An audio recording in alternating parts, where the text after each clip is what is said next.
Don't miss this month's live Patriot Q&A hour as John Michael Chambers hosts our Patriot Power guest, Juan O. Saban.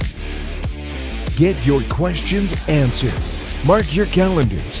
May 28, 2026, 8 p.m. Eastern Standard Time sharp. Visit jmcbroadcasting.com and click on the Premium Portal Sign-Up tab. Enter your password and you're in. Not a JMC Broadcasting Premium member yet? You could be. Simply click on the Premium Portal Sign-Up tab. Enter your info, and that's it. John and Juan. Looking forward to answering your questions for the solid hour. See you there. Where we go one, we go all. Hey, welcome back to the GFR, the Global Financial Reset. It is May 27th, 8:30 p.m. Eastern. I am John Michael Chambers, and we've got a great broadcast for you in a moment. First, some very important announcements. Juan O. Saban, Patriot Q&A will be, you just saw the announcement, and please join us tomorrow, May 28th, 8 p.m. Eastern. And joining me today in just a moment are returning guests Larry Ballard and retired Lieutenant Colonel Tom Lennox. Now, for those of us struggling to get by with little or no financial assets to protect and or invest, the education in these episodes each and every week benefits all of us because this reset is affecting everyone in this country and ultimately in the world. So we cover that from top to bottom as the weeks and months go by. So whether you have assets to protect or not, you do want to tune into this broadcast, and our audience is growing. Thank you for liking, following, and sharing our work. Where we go one, we go all. All right, image one. Here we are, off-world with JMC. Of course, our President Donald J. Trump has now begun releasing stages of tranches of data that's been in the files and growing in the files since Dwight Eisenhower. We, of course, are talking about off-world activity. Maybe we'll be addressing that briefly here later with our guests. But Off-World with JMC is a monthly panel, new faces, experts in the area of off-world entities. And so we'll be covering what the president releases and a whole lot more. Monthly panel, new faces, and some familiar faces. Stay tuned. Subscribe for free at JMC Broadcasting. We'll be launching this broadcast monthly in another week or so. Next is an announcement. Our good friend Juan O. Saban. Whoops, that's not Juan O. Saban. That's Christy Lee. Christy Lee is a show host.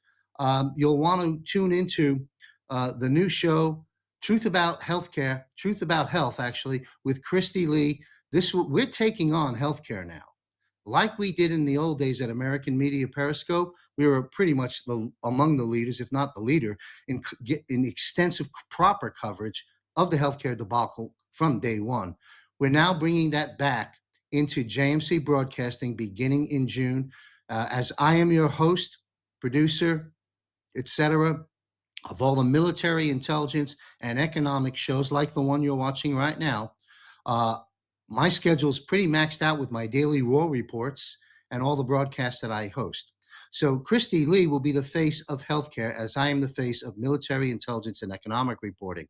And so you do not want to miss this. We know all the best doctors the world over, scientists, filmmakers, and many others in the healthcare space. It's time. We're taking it on. Christy Lee, Truth About Health. Stay tuned. Next image. There it is, the Bond Summit, Fraud Fighter Summit, fraudfightersummit.us. Check out the site. Juan O. Saban, retired Lieutenant Colonel Matt Meck, his chief of staff, are hosting this Fraud Fighter Summit out in Vegas, June 15th through 17th. If you're in America, you've got the time and the wherewithal, get out there and meet the team. He's got an incredible panel of names you know and names you need to know, covering fraud. Everywhere you turn, it's the F word. Bond fraud, government fraud, election fraud, healthcare fraud, you name it. Get out there and get up to speed and find out what can be done about this mess and what is being done about it. Next image. All right, next image again is Juan O. Saban, Thursday, May 28th. That's tomorrow, 8 p.m. Eastern. Come join us. It's Juan and I on a screen in a private Zoom for 1 solid hour with the sole purpose of getting your questions addressed and answered live by Juan O. Saban. So come join us. Visit jmcbroadcasting.com. You just click on Premium Portal, educational information, see if it's a fit for you. If it is, we look forward to seeing you there. Next image is 107. Another mention there, I'm in Thailand, as most of our viewers know, and I'll be meeting face-to-face for an all-day sit-down at an undisclosed location in the city of Bangkok with our good friend 107. It's been over 2 years, I think, since he and I have been in the same room together physically versus on camera. I very much look forward to sitting down with Juan. We hope to also put together a special broadcast in Zoom with Juan and I for you of things that Juan's sharing with me. So anyway, thank you, Juan. Thank you all very much. And let's move forward here. Go to our website, if you will, please. On our website, jmcbroadcasting.com, I just want to bring this to everybody's attention. I get a lot of emails, and I follow some of the folks on the social media. Keep scrolling, sir. Keep scrolling. What I'd like to bring your attention to, the emails and questions that I get are about when is this show, when do you broadcast? Cut right there. There it is on the homepage, folks, of jmcbroadcasting.com. There's your TV guide, to use the old term. There's the broadcasting guide. The names of the shows, the frequency, and estimation of when they're being published. Some are very specific, some are just once a month. But read it. There it is. There's your broadcasting guide. Scroll a little further, you see broadcasting now. These are the current episodes, the most recent episodes for the 7 or 8 shows that I host and produce. There they are, the current one. As soon as a show like this one is finished, this is live, when we're finished, it gets plugged right in there and, of course, gets distributed within 24 hours on all the social media platforms. One last thing to my producer, hit the follow tab in the navigation bar. This is something you can also, and the reason I'm spending time on this, again, a lot of people are asking, just get familiar with our website. Also subscribe for free, but you can click the follow tab, and there they are. We're on all these platforms. We also have all of our content on our website, jmcbroadcasting.com.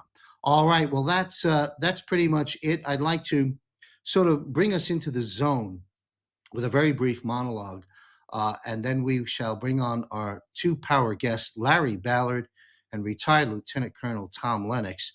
They give us some updates, get their opinions, viewpoints, commentary, and analysis on where we are right now in this critical June, days away, and critical July 4th before us. So once the American people experience an economy without a Federal Reserve, maybe we have an image of that building, Federal Reserve building. There they are. There they were. There they were. Once the American people experience an economy without a Federal Reserve, no inflation, no income tax, cheap energy, rising wages, dividend checks, they are never, ever going to want to go back to being debt slaves as we've been since 1913. Just like people are now questioning why they were ever forced to take a COVID vaccine, they're going to ask, why did we ever allow a private bank to control our currency? The legendary author, film producer, and researcher, Mr. G. Edward Griffin, asked that question a long, long time ago. And now the rest of the world is catching up. So why didn't we stop this any sooner? You know, another simple way to state this, it was invoked by an act of Congress, which was really never official or ratified, and it can be repealed by an act of Congress, and it can also be done away with in other ways, which is what the present administration has been doing. The Fed's last days, the silver explosion and Space Force disclosure, Patriots, the convergence is accelerating. What was once whispered in encrypted chats and classified briefings is now breaking into plain sight. The Fed's last days are here. Not a prediction, an observation. The central bank that has enslaved the American people for over a century is entering its terminal phase. The vaults are empty, the credibility is gone. The only question remaining is not if the system collapses, but how the transition will be managed. And we will ponder that with our 2 guests in just a moment. Silver? Boy, buy gold, buy silver, buy now. I will say this, buyer beware. There's a whole reason for that. You can visit wealthcoachuniversity.com and study the video modules. There's 10 there, one specific to gold and silver pitfalls. That's why I encourage everyone to call my contact, Bill Armour, who will be on the broadcast with us next week. But silver's about to explode. While the paper markets manipulate and the talking heads lie, the physical reality is undeniable. The COMEX is draining, industrial demand is soaring, and the awakened are moving into real money, God's money. The separation between paper price and physical truth is about to become a chasm. Space Force disclosure and the new UFO files have been dropping. President Trump promised transparency. That's what he's delivering. New UFO files drops have begun, and they will continue. Not breadcrumbs, not hints, revelations from the office of the Commander-in-Chief himself. And the timing is not random. Space Force has been quietly building capabilities while the world focused on terrestrial battles. The disclosure agenda is accelerating, not as distraction, but as preparation. And why now? Because the same deep state that hid the truth about JFK, about Jeffrey Epstein, about the financial system itself, also hid the truth about what orbits above and beyond us. When the gatekeepers fall, everything falls. More on this in the up and coming weeks, Off-World with JMC. But the truth is finally cleared for takeoff. All right, constitutional money, God's money, coming very, very soon. We'll talk about that soonness in just a moment. The founders understood something the central bankers have spent a century trying to erase. Money is not a tool of government. It is a measure of value and a means to exchange, a measure of value created by God, recognized by law, and stolen by tyrants. Constitutional money, my friends, is returning. And any naysayers in the comments section, I'm sure Sandy will give them a run for their money, no pun intended. But gold and silver, not as collectibles or hedges, but as legal tender, is constitutional, as the currency of a free people. God's money coming very soon. The founders understood something the central bankers have spent a century trying to erase. And again, that money is not a tool of government. It is a measure of value. One moment. I think that's enough on this. Let's just say this. Chaos. We're talking about the podcaster world, where you get your information from. If you're all upset and razzled and frazzled and the world's coming to an end and, oh my God, what do I do? You're following the wrong platforms. Chaos without clarity, problems without solutions. Steer clear from disruptive fear porn podcasters. Use discernment, whittle it down, do your own research, trust your instincts. That's your higher self. Choose wisely. Be sure to listen to this broadcast to the very end as I provide action items and resources to assist you further than this program may be able to do so in the next hour or so. So let's get into it now with my two guests. And before we do, a quick disclaimer: the information provided by me and my guests is for educational purposes only and is not to be considered a specific investment, tax, nor legal advice. You are encouraged to do your own research and consult your financial, legal, and tax professionals. And last thing, a tool for you to help you with that process. You want to analyze your team. You want to bring aboard a new team. You just want to be your team. But if you're looking to look at the world that's advising you, go to the wealthcoachuniversity.com, scroll down a bit, click on the blue tabs, the only blue tab on there, Advisor Scorecard, free PDF, download or readable. Check it out, 10 points on there that will be very enlightening for you, and you'll know exactly what to do at that point. So Larry Ballard is an author who believes that God enables those he calls. In 1968, he experienced a near-death event during which he was warned of a time when freedom would be in peril. And that time is now. Larry has studied history and religion as foundations for understanding world events. Very important.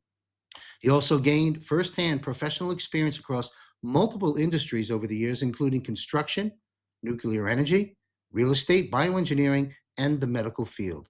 His travels throughout the US and internationally, including Mexico, Canada, Europe, and China, have shaped his perspectives on major global developments such as 9/11, international trade policy, border policy, the 2008 financial crisis, universal healthcare, and climate related narratives. His message is one of faith, first and foremost, resilience, and ultimate victory, that good prevails and that hope remains for the future. You can find a proprietary curriculum body of work produced by Larry at jmcbroadcasting.com. Click on Restore the Republic on the navigation bar. Larry's dedicated page is there for you.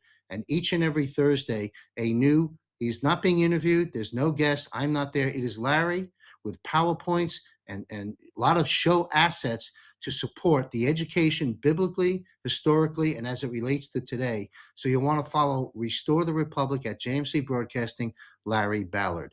All right, my next guest, Tom Lennox, is a retired U.S. Army Lieutenant Colonel with extensive experience in logistics, finance, procurement, and large-scale systems management across decades of military and Department of Defense, now Department of War service. During the Vietnam War, 1969 to 70, he served as Medical Supply and Equipment Distribution Officer for the 32nd Medical Depot and authored monthly intelligence reports submitted to the Surgeon General. He completed 1 year of specialized logistics and procurement training with the Defense Logistics Agency, where he developed requirements for a medical equipment management program that remained operational for 35 years. He was assigned a special mission to develop global budget requirements for U.S. Army logistics and authored the framework that transformed the financial management of spares and repair parts. Implementation of this process resulted in an annual savings exceeding $1 billion. As a Department of Defense highly qualified expert, SES equivalent, he provided expertise, again, in logistics, military finance, systems analysis, change management, risk management, and business process reengineering. He served as senior advisor for 2 major Army ERP systems with annual expenditures, again, exceeding $1 billion. He's a co-author and author of numerous papers that led to significant changes within the U.S. Army management processes. There's quite a bit more to learn about each of our guests. You can go to jmcbroadcasting.com, click on contributors. You'll see their photographs, their extended biographies, and a link to connect up with each of my guests. Tom Lennox has a BSBA in accounting, an MS in general business, MBA in military controllership. He's also a frequent member on our Global Defense War Military panel, of which I believe he's returning next month. But he's here right now. Say hello to Tom Lennox. Welcome back, sir, and Larry Ballard.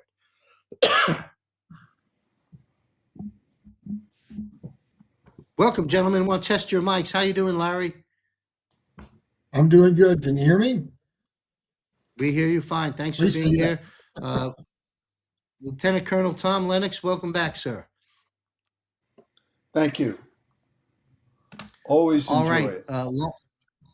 Thank you, sir. One moment. I've got to click something that's going to disturb our show. I just took care of it. All right, folks, we are live. And let's get right down to everything now. I'm going to have each of our guests, to our audience I'm speaking, I'm going to have each of our guests weigh in on the following topics in this broadcast. And you've heard us discuss these things. Why are we discussing them still? Because things have progressed. We have different guests with different insights, different analysis, and it is so biblical and historical, the topics we're going to be taking on. We're going to talk about March 26th, something the Treasury Department did. We're going to talk about debt jubilee. We're going to talk about the dissolution of the Federal Reserve and the IRS. We're going to discuss the new currency. When will this be here? How will it be phased in? But before we get into all of that, let's begin with retired Lieutenant Colonel Tom Lennox. Before I walk us through all these issues, what's on your mind, sir? Talk with our audience. They miss you. We're happy you're back. What would you like to share with us? Well, there's a couple of things I've been thinking about lately. One of them you talked about earlier was silver. One of the challenges for people is if they buy silver and they have it stored by one of the banks or someplace else, it's not theirs. So one piece of advice that I would give people is if you own it, you only own it if you possess it. If you don't possess it, you Good don't own it. advice. And the other piece of that with silver is people don't realize that there's 300 times the amount of physical silver in paper silver that the banks manipulate with. And the reason the price of silver right now is $74 to $84 is because the manipulators are still at work. When the manipulators are no longer there, we're probably going to see a jump in silver that's significantly large. The other thing I've been thinking about quite a bit is the role of Israel in this whole thing. Israel is the banker, the real banker for the Rothschilds. It was created by the Rothschilds in the 1920s with the Balfour Agreement. And it is a, let's see, how do we put it? It's a Khazarian Zionist organization. And they keep saying, well, Netanyahu's gone. Netanyahu can be gone, but the Khazarians are not yet completely gone.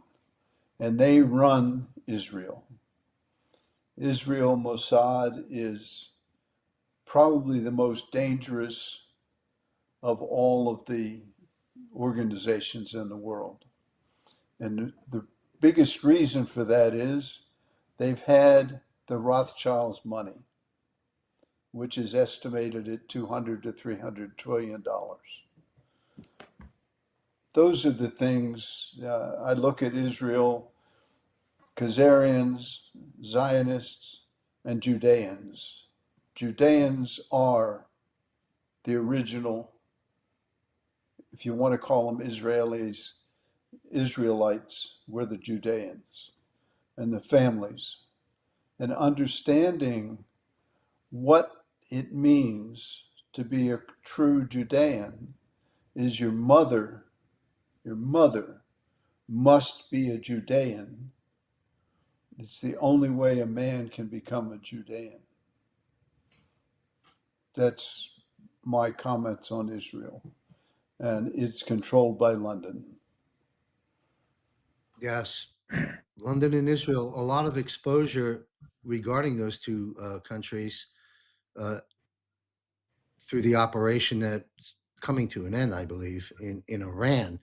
So a lot of disclosure there. And as we know, the military, the greatest open source military intelligence operation of our time, also known as the 17th letter of the alphabet, Q, stated that we will save Israel for last.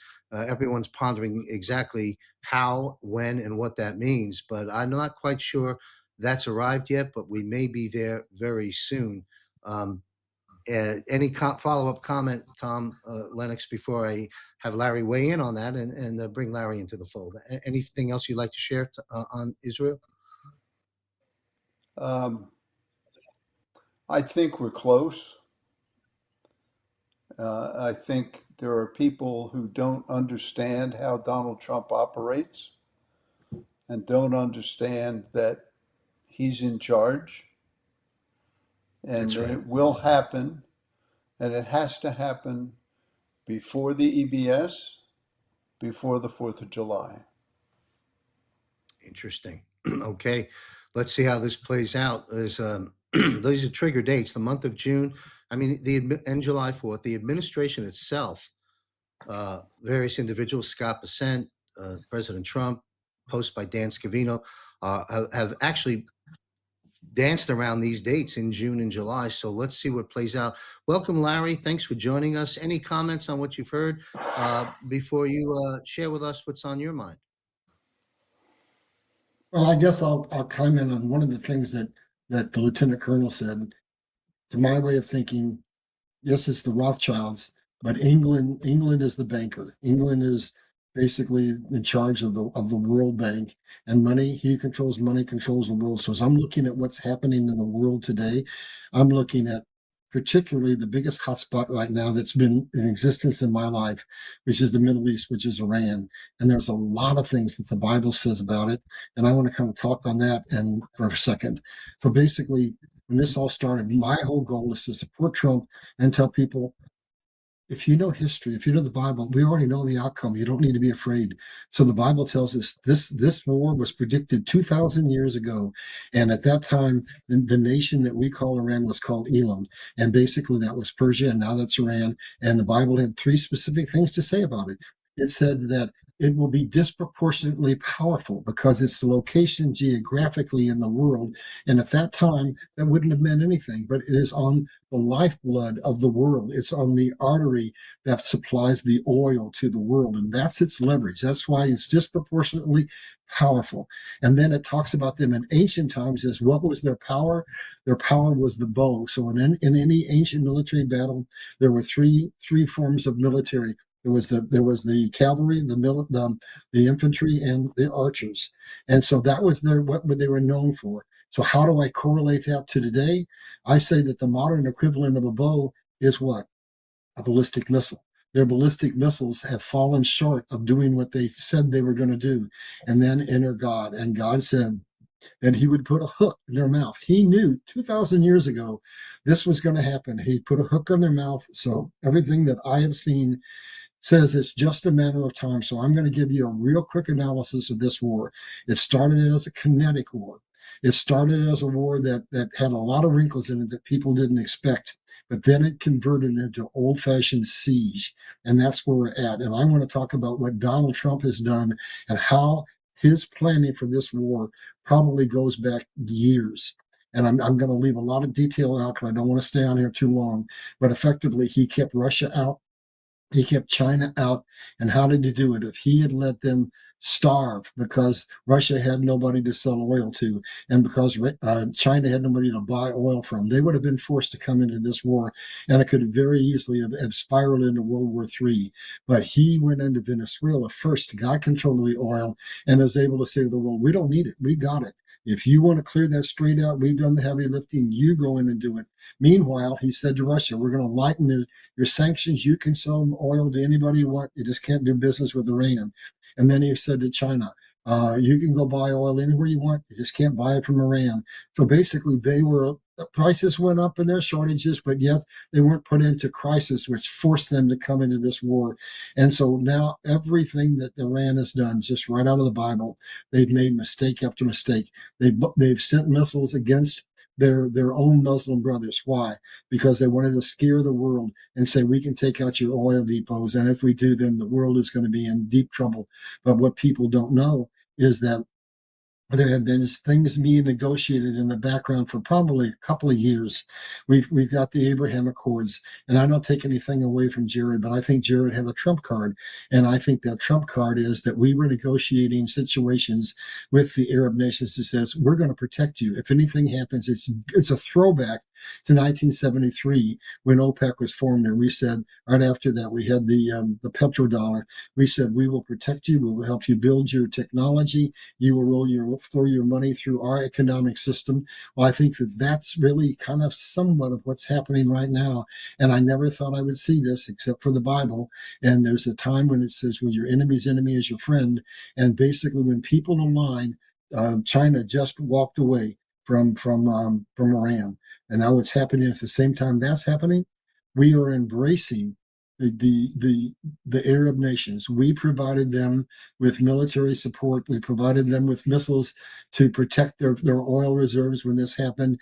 That I think was already on the table as a promise. That's why I think we got the Abraham Accords, and there's much, much more. So what I think I'm seeing that's really revolutionary is that America is entering into a time when the little Satan and the big Satan are going to be allies of the people who gave them those names, and that is namely all of the Arab nations. And what they want now, as much as we want, is they want Iran arrested. They want them to no longer control the vital of Straits of Hormuz and basically the flow of oil. And so I think that basically what's going to happen is there are now pipelines that are being built, and that's a whole nother story. But there's a whole logistics pathway. I'll just touch on it in case Tom wants to talk about it. That has been proposed by Modi from India, and is a waterway from India to Saudi Arabia. Who would have ever seen it? A railroad all the way up Saudi Arabia and all the way to Haifa in Israel, and then from there back to the ships and on to Europe. And it is an unbelievably sophisticated logistics network that is going to take the Straits of Hormuz and greatly diminish its ability to basically control oil. So that's what's, I think, forming here. New political alliances, new military alliances, and basically giving the world back a situation where we can no longer be perpetually controlled by crisis after crisis in the Middle East, by war after war that jacks up oil prices. And when it does that, it denies people access to the necessities of life, because things become so expensive that every month a large portion of the society says, what can I pay for this month? Do I buy groceries? Do I buy my medicine? Do I pay for this? Do I pay for that? That is going to be relieved, and we're going to go just like you said. The Fed is going to basically be dissolved. We've got Trump's man coming in, and everything we see sees that it's going to end, and we're going to get what? Exactly the system that you're talking about. We're going to have a new currency. As far as I know, it's going to be called a rainbow currency. It's backed by commodities, by gold, by silver, by wheat, by oil, and it cannot be manipulated the way a fiat currency can, where they can basically create inflation and deflation, stagflation, wage suppression, etc., because paper money has no value, so it can easily be manipulated. But basically a commodity system has intrinsic value, which makes it very, very difficult to manipulate. So that's kind of what I would say, and then I'll answer any questions that you throw at me today if I can.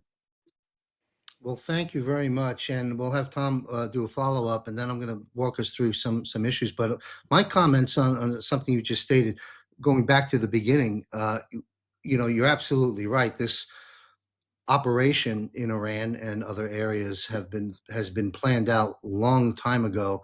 Military intelligence operation with precision deployment is what we've seen.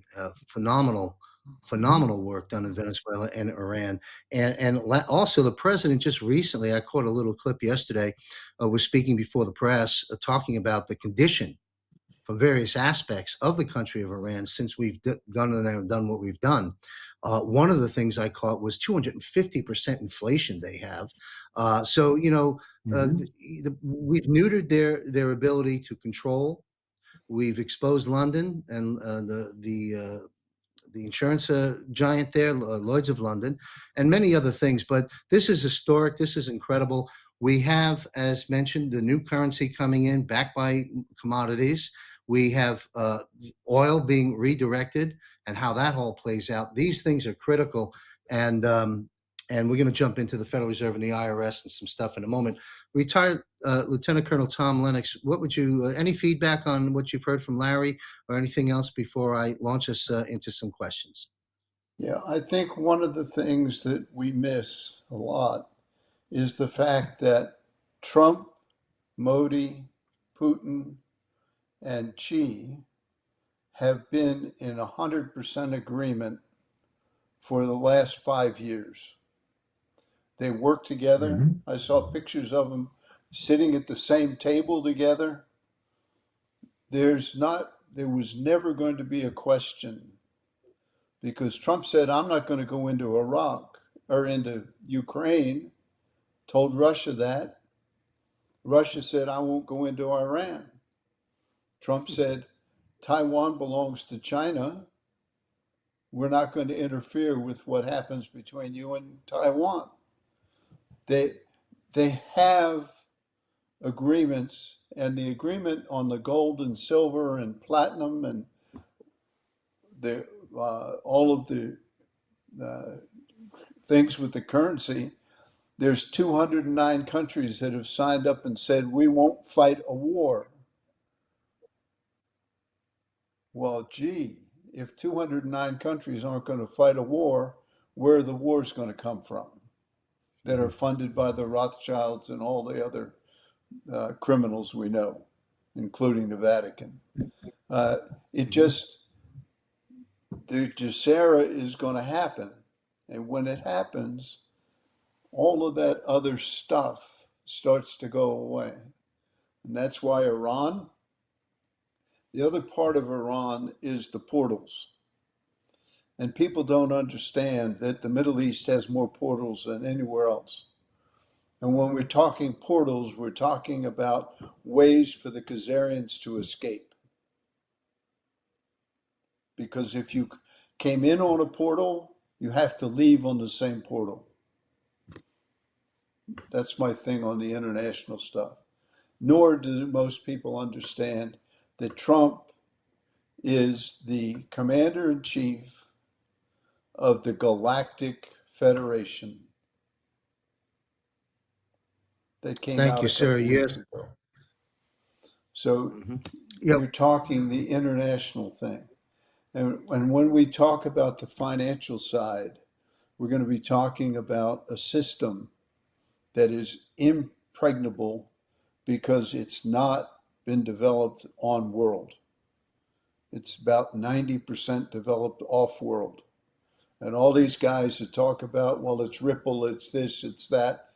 No, it's off world developed in conjunction with Trump, Putin, Modi, and Xi. That's my opinion. Thank you, sir. That takes the often used phrase 40,000-foot view up to about the 40 million thousand foot view, which I really appreciate. That's right.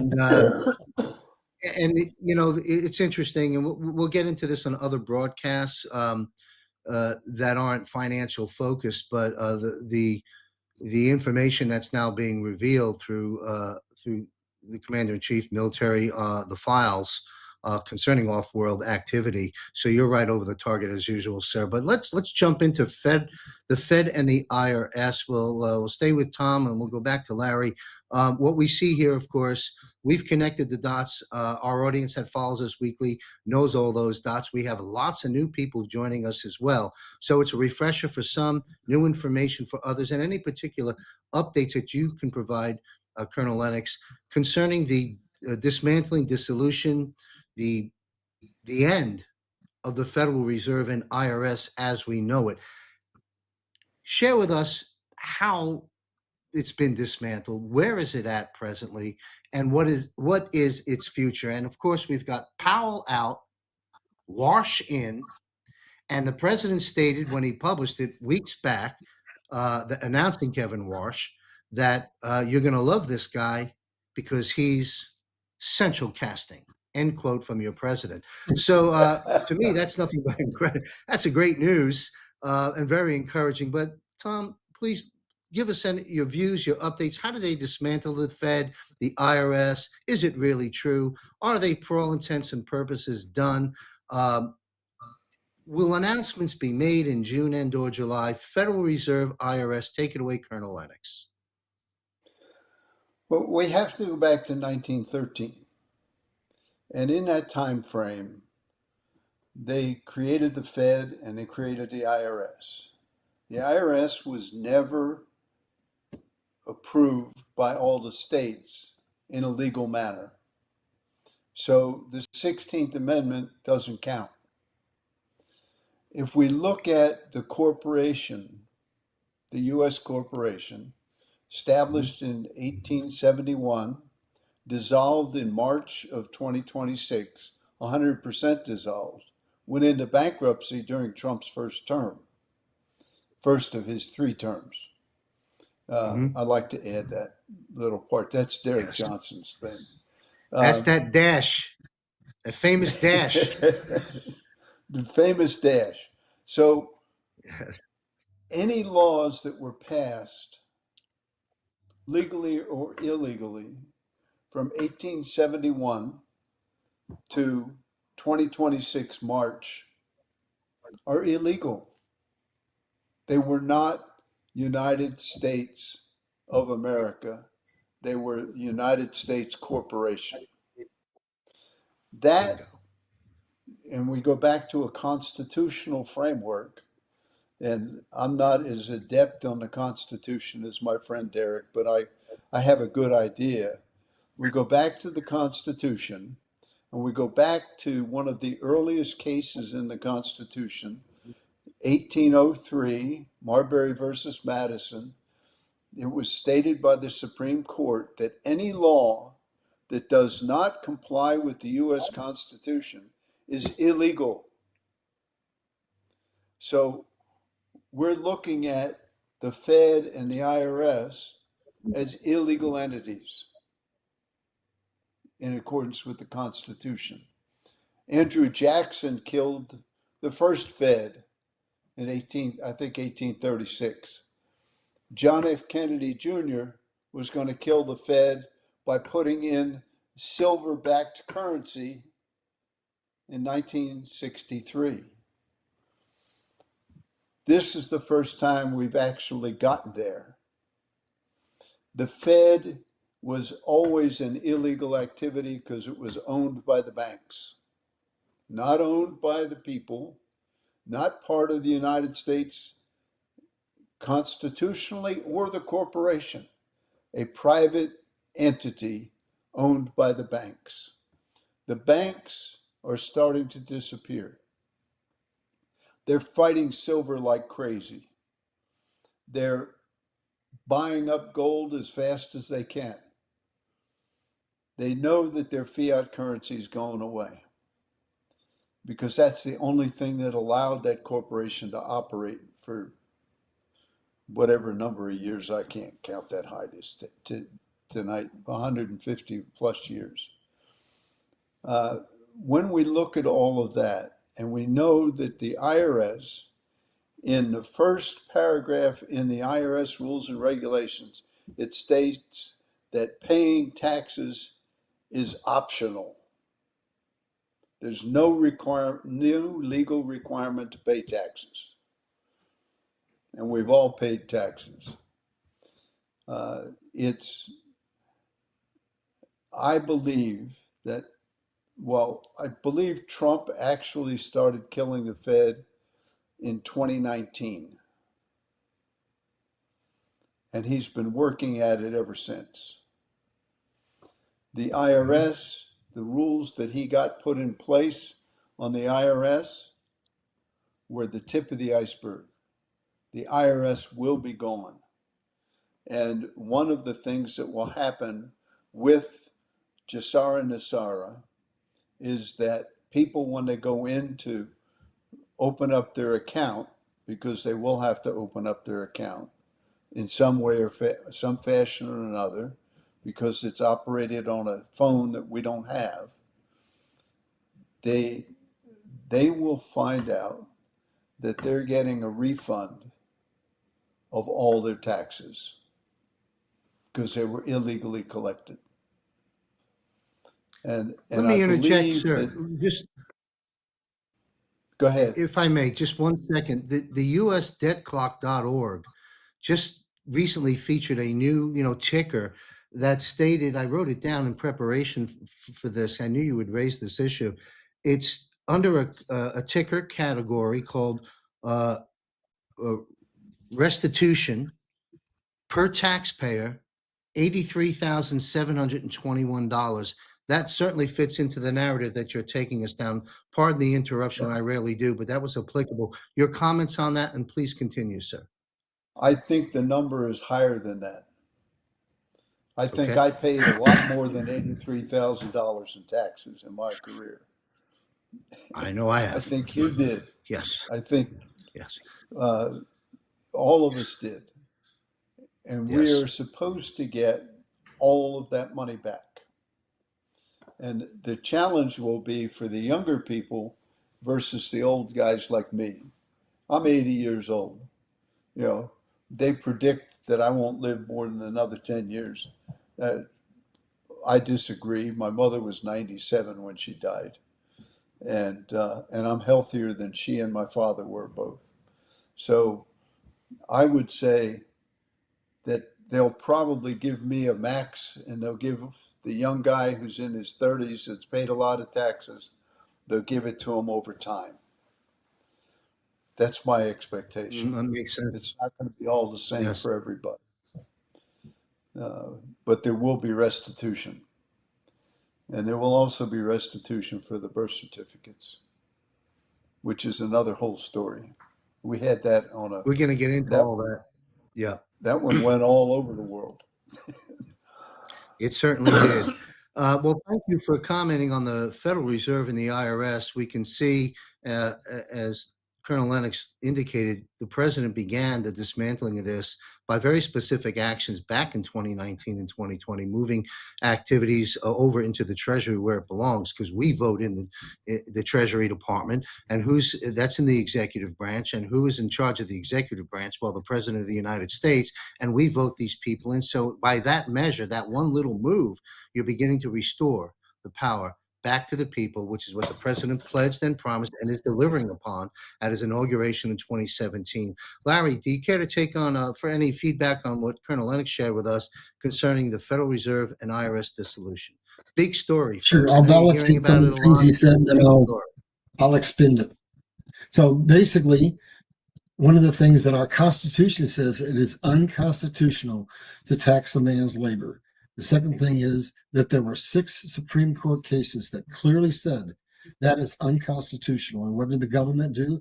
Controlled and manipulated by the global financial elite. They said, we don't care. We don't care about the Constitution. We're going to enforce it. We're going to put the IRS in and we're going to take your money. It's nothing but a criminal organization, period. And then when we look at him talking about the other leaders of the world, if you know history, Putin, Russia has been against globalization forever. They have come to the aid of the United States a couple of different times in the Civil War. They came in and said, all right, look, England, if you come in on the side of the South, we're going to come in on the side of the North. And there's been that kind of relationship. All the nations of the world, all the leaders that Lieutenant Colonel was talking about are all puppeted by the global financial elite, and they all want to have sovereign governments. So I absolutely agree that Putin, that Modi, that Trump are all on the same page, all trying to get out from under the fiat system and give us an honest government. And then in terms of how this is dismantling, one of the things that you can look at that I think is a real tell is you look at what I call the organization chart of the global financial elite. And what we're seeing is Trump is dismantling it little by little. So I'm going to pull it up on my screen here, and I'm going to show you Trump is not just sitting idly by. So he came in, and we got the Bilderberger group at the top. What does that represent? That represents a speech that Kennedy said when he was talking about secret organizations. So that's all kinds of secret organizations. And then you got the UN and the global financial elite tried 3 times to get that passed, because they came in always after a war or a crisis claiming it'll give us peace, but really it was a control mechanism. And so what I believe is happening, and it would take some significant analysis, I believe that the board of peace that Trump has put in, that is going to be responsible for rebuilding Gaza, going to be responsible for building one of the most sophisticated logistics networks in the world, is actually going to be the precursor for the dismantling of the UN. And then we go to USAID. One of the first things Trump did is said, that's just a money laundering organization disguised as a charity, and he got us out of it. Then what's he done recently? He got us out of the World Health Organization because he disclosed what COVID has done and what they're trying to do is now with the releasing of all the ticks, etc. And so then we've got the World Bank, the International Monetary Fund, and those are global financial entities run by England. And what we're doing to get out from under the Fed and dismantle the central banking system is all coming into play there. And all that leaves left as the central things in the organization chart is the World Trade Organization. And Trump is taking that on with all the tariffs that he's using, the tariffs to leverage. And that's exactly what happened in the past. What Trump does is he knows history as well as anybody. So he's going back to what happened following the Civil War, when America went bankrupt yet another time. We went bankrupt 3 times, and America said, we're done. We're going to put 50% tariff on England. That's going to force us to not be able to buy English goods. We're going to have to develop our technology. We developed the Intercontinental Railroad. We developed the assembly line and the automobile and the light bulb, etc. Well, Trump has made provision for us to do that in spades. So the new system that we're going to have is going to be promise that Trump made is going to be kept. It's going to be something that we can't even imagine. There's 5,915 patents that he got access to by forcing the Supreme Court to hear the Chevron decision and admit that those high-tech solutions had been shelved. And he said, they're there, they're real. All they have to do is be scaled up. So what we're seeing with what's happened in the Middle East with Hormuz, we're basically beginning to wean ourselves off the tip of oil. And then we're going, I believe, in my opinion, we're going to go to a substantial degree to hydrogen, clean energy that burns at the temperature of the sun. And eventually we will migrate over a period of time, because it is disruptive to the global economy. We will migrate into several of those virtually free energy technologies that we have. That's the metamorphosis that's coming to the world. And when you think about having increasingly cheaper and cheaper energy, so one of the things that's coming is OPEC has been dissolved, according to what I've been listening to. And as soon as this war is over, they're going to up their production of oil. So immediately oil prices are going to go. Then they're going to develop the technology to give us hydrogen, and then they're going to eventually take us in to free energy. So speaking of logistics, because that's part of one of the topics here, I want to walk you through a logistics example so that you can see what that means to your pocketbooks, folks. So I'm going to take one of the more sophisticated logistics topics. I'm going to say, we're going to build an automobile. Where does it start? In a strip mine with a crane that lifts 10,000 pounds of ore, run by diesel, drops it into a giant truck, run by diesel, takes it to a smelting plant and where it's processed, run by coal, then takes it to a manufacturing facility, transported there on a ship that's basically run by diesel, and then basically goes all over the world, and that car is manufactured in over 120 places. Then it's shipped out to be assembled, and then it's shipped to the finished place where it's sold, and then the consumer comes in and buy it. So if you look at the cost of that automobile, that's gone from the 1960s of $3,500 would buy you a brand new top of the line car. Now they're $30,000, $40,000, $50,000 because the cost of energy has gone up so much, because they're controlling the value of the dollar, and it's no longer a dollar, it's worth 3 or 4 cents. So the bottom line is, if we can get that free energy technology gradually implemented into the economic system, that means that automobile will no longer cost $50,000, $60,000, $70,000. It's going to go down astronomically, as will everything you will ever buy in the future, because the principal cost of everything that you buy is the cost of the energy to mine it, to refine it, to ship it. And that's going to change the whole world. So we're not only going to get back and get out from under the Federal Reserve, we're probably going to get out from under another illegal system that they inflicted on us. We came here to have ownership of property, and we had it initially. We had it. We had a system called the odial ownership. If you paid your property off, they could never take it back. And then we went to fee simple. And now I ask this question when I'm doing seminars: hey, who owns a home? All the hands go up. No, nobody owns a home, because under fee simple, here's what they can do. This is where I'll end this. Basically, you can have a $500,000 house, and you've got $300,000 in equity. The government orchestrates a financial collapse. You lose your job, and you go behind to the tune of $10,000, either on taxes or on the mortgage, and they come and take your house. Now, in a fair world that was really fair, they would take their $10,000 and they give you back your equity. That's not what they do. They steal your home. They take your home, they take your $300,000 in equity, they take the $10,000, and it's all orchestrated as a form of theft. So none of that is going to be possible under the new economic system that is no longer controlled by fiat currency, but controlled by a system that makes us be able to produce things with free energy at a fraction of its current cost, and gives us some technology that cannot be manipulated. They can't do inflation and deflation and wave suppression and cause financial collapses. So it's going to mean that we have a stable state economy, and that means we get back something we've been denied for centuries.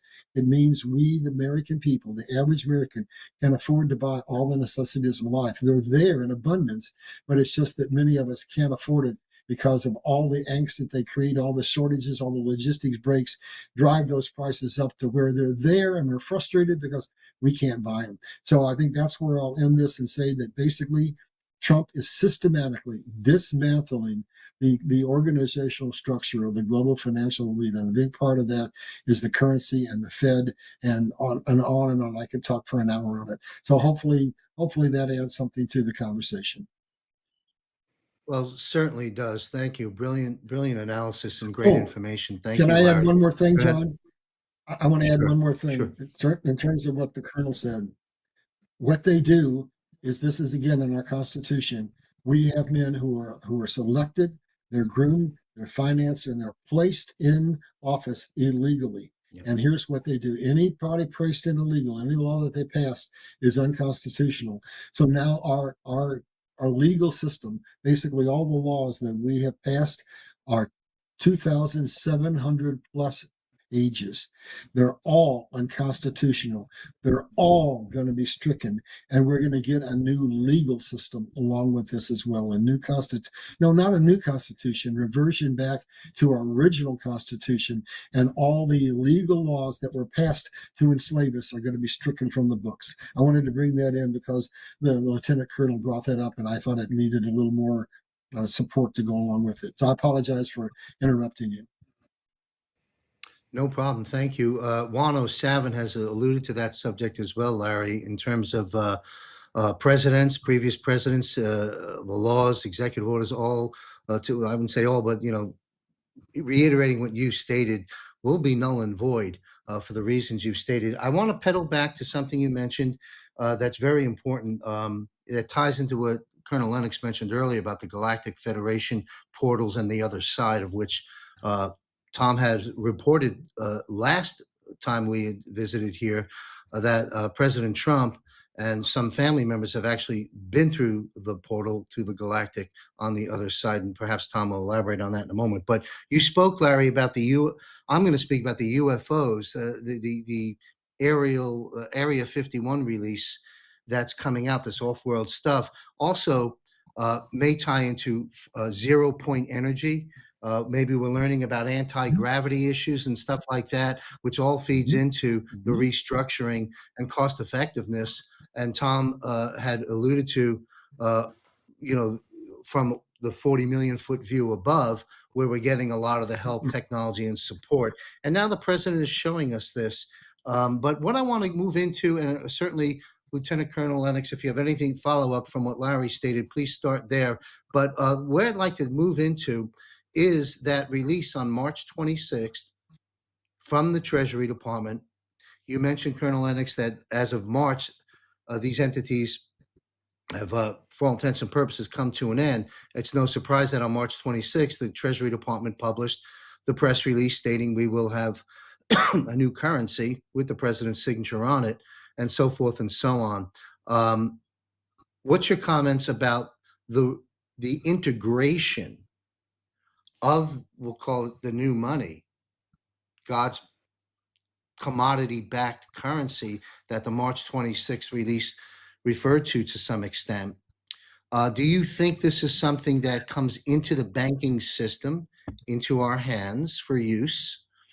At the same time, Federal Reserve notes are still in existence. That's part A. And does this occur in June or July, to the best of your knowledge? I want to go back to one thing that Larry said about free energy. We're talking about Nikolai Tesla, free energy that he did the Chicago World's Fair with in 1906. We're talking about Finland, which has adopted free energy already. We're talking about the ability to power a car with water. We're talking about the fact that there's an unlimited amount of oil in the ground. In spite of all the lies we've heard, oil is not produced by the degradation of animals underground. It is there. We have an unlimited supply. So now to jump to the fiat currency in conjunction with the gold-backed currency, I'll call it gold-backed. It's going to be gold-backed, it's going to be diamond-backed, it's going to be silver-backed, platinum-backed, palladium-backed. They will not exist together. And the banks will not control anything. If you have a banker, he'll be your advisor, maybe, because he won't have access to your money. Your money will be your money and nobody else's. You will have, this is a cell phone that I use. You will have a new phone. That phone will only be opened by you. And that's where all of your money will be tracked in the phone's ledger. If somebody wants money from you, they have to come directly to you. They can't go to the bank. They can't go to a credit union. They can't go to a collection agency. They have to come to you because you're going to have 100% control yourself. Bankers will not be there. No middlemen. And that's the challenge that people are going to face. They're going to want to go to their bank to get money. They don't have to go to the bank to get money. When they get paid, it's going to be paid to their account. When they get that money in their account, they're going to know it instantaneously. I experienced a little bit of what it does. I was transferring some money from the United States to Luxembourg, and this is 2 years ago. The guy I was transferring it to said, that's going to take about 3 to 5 days. I transferred it at 11:30 in the morning. At 12 o'clock, I got a notice back from him that the money was in the bank. That is what QFS does. That's not the old-fashioned system. I transferred some money a couple of weeks ago. Actually, I got a transfer of money and I transferred some money about 10 days ago. That movement of money was in the hands of the person I was buying from in less than an hour. That's the change. The change is it's instantaneous transaction filings. The change is that nobody else is going to be involved in your transaction. Because in order to use your money, you have to have the right frequency and vibration that controls your account. It's not controlled by your fingerprints, your eyeballs, your voice. It's controlled by your frequency and your vibration. This takes us into beyond where we are now in the matrix. Everybody's vibration will control their own account. Your wife, your sons, nobody but you can open that account. Nobody. That's my comment on what happens. And the fiat money that you have, you will trade for rainbow currency, which will only exist for a short period of time. Because my understanding is mid-July, everybody will be operating with one of these phones that specifically has their account, there has their voting record, it has the education changes, and it has the financial. My comments on the Fascinating. Fascinating. Thank you, sir. You know, you're right about Nikola Tesla, and you're talking about this new device in terms of our frequency and vibration. I'll remind our viewers, Nikola Tesla said, and I'm paraphrasing, if you want to understand the secrets of the universe, think in terms of energy, frequency, and vibration. Boy, we see that coming full circle now, don't we?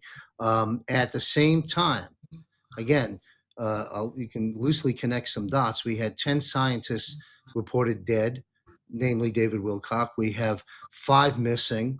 We had President Trump's fire everyone on some board that was formed years ago concerning these related galactic matters, if you will. And at the same time, the president's releasing these tranches of files that have been on in the government top secret since Dwight Eisenhower, and you have all this talk of frequency, vibration, and energy, and a QFS. This is where we are, folks, and it is a fascinating time.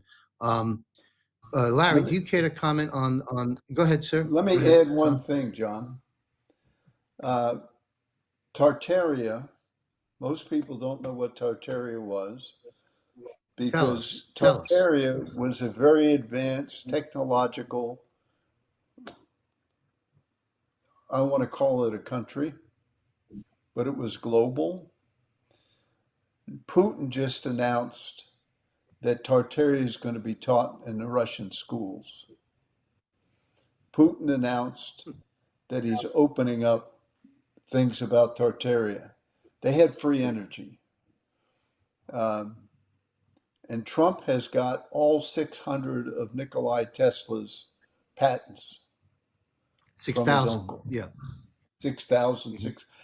I lose Yeah. track of how many it is. 6,000. Sure. All of those will be released. Anyway, that I just That'll wanted to change. add the thing That'll change about the world. Tartaria. Thank you for doing that, sir. We're going to get into debt jubilee, wealth repatriation, and July 4th in just a moment. Larry, any feedback or comments or contribution to the, we'll call it rainbow currency, gold currency, the new dollar that's about to be released? What, from your crystal ball, when do you think that might happen? And what's your views of both currencies in circulation simultaneously, the Federal Reserve note versus the new God's money. Any comments about that before we move on to debt jubilee? Well, I got to give a disclaimer. I don't have any inside information. Everything I do comes from either knowledge that was imparted to me when I had my near death experience or from research where I tie pieces together from history and current events and make chains that show me how to do the analysis. So I'll go back to what Lieutenant Colonel said real quick from the Bible. There are portals. They're talked about right in the Bible. There's people that are transported from one place to another. And it wasn't only Nikola Tesla who talked about these things, but it was Einstein and so forth, and communication from a distance. And we've got that technology. We've had Nikola Tesla had an automobile that ran on free energy in 1921. So it's not a matter of do these exist? They do exist. So now I've got something here. And if this is off topic, you stop me. But I'm looking at something on my screen that is sort of a pragmatic real world analysis of how we're going to make this transition. So I'm going to start into it. And if it's not what you want, you stop me. Here's what I think Trump is doing. And these are all things that he has himself announced as part of his transition plan. He says, we're going to give the world a reason to trust the U.S. financial system again. So we're going to create a strategic reserve. And to do that, he's going to raise gold to $20,000. And you need to understand what that's all about. In 29, they took our gold and it was $35. They raised it 69%. Now the gold is on the books at $42, and he's saying we're going to raise it to 20,000. What does that do? That doesn't pay our national debt off. What it does is lowers the debt to GDP ratio and makes us look like a better financially managed country in the world. Then what's he going to do? He has got all this Bitcoin that he has gotten, and he didn't pay a penny for it. So when we say nothing's happening, all of that Bitcoin was purchased with money that he took from people who were money laundering, who were committing treason. That's part two of our strategic reserve, to give us the money that we need in order to retain a good portion of our position as the world's reserve currency. We won't come out of this as the sole world's reserve currency, but what we will come out is probably still having 50 to 60% of all global transactions conducted in the dollar.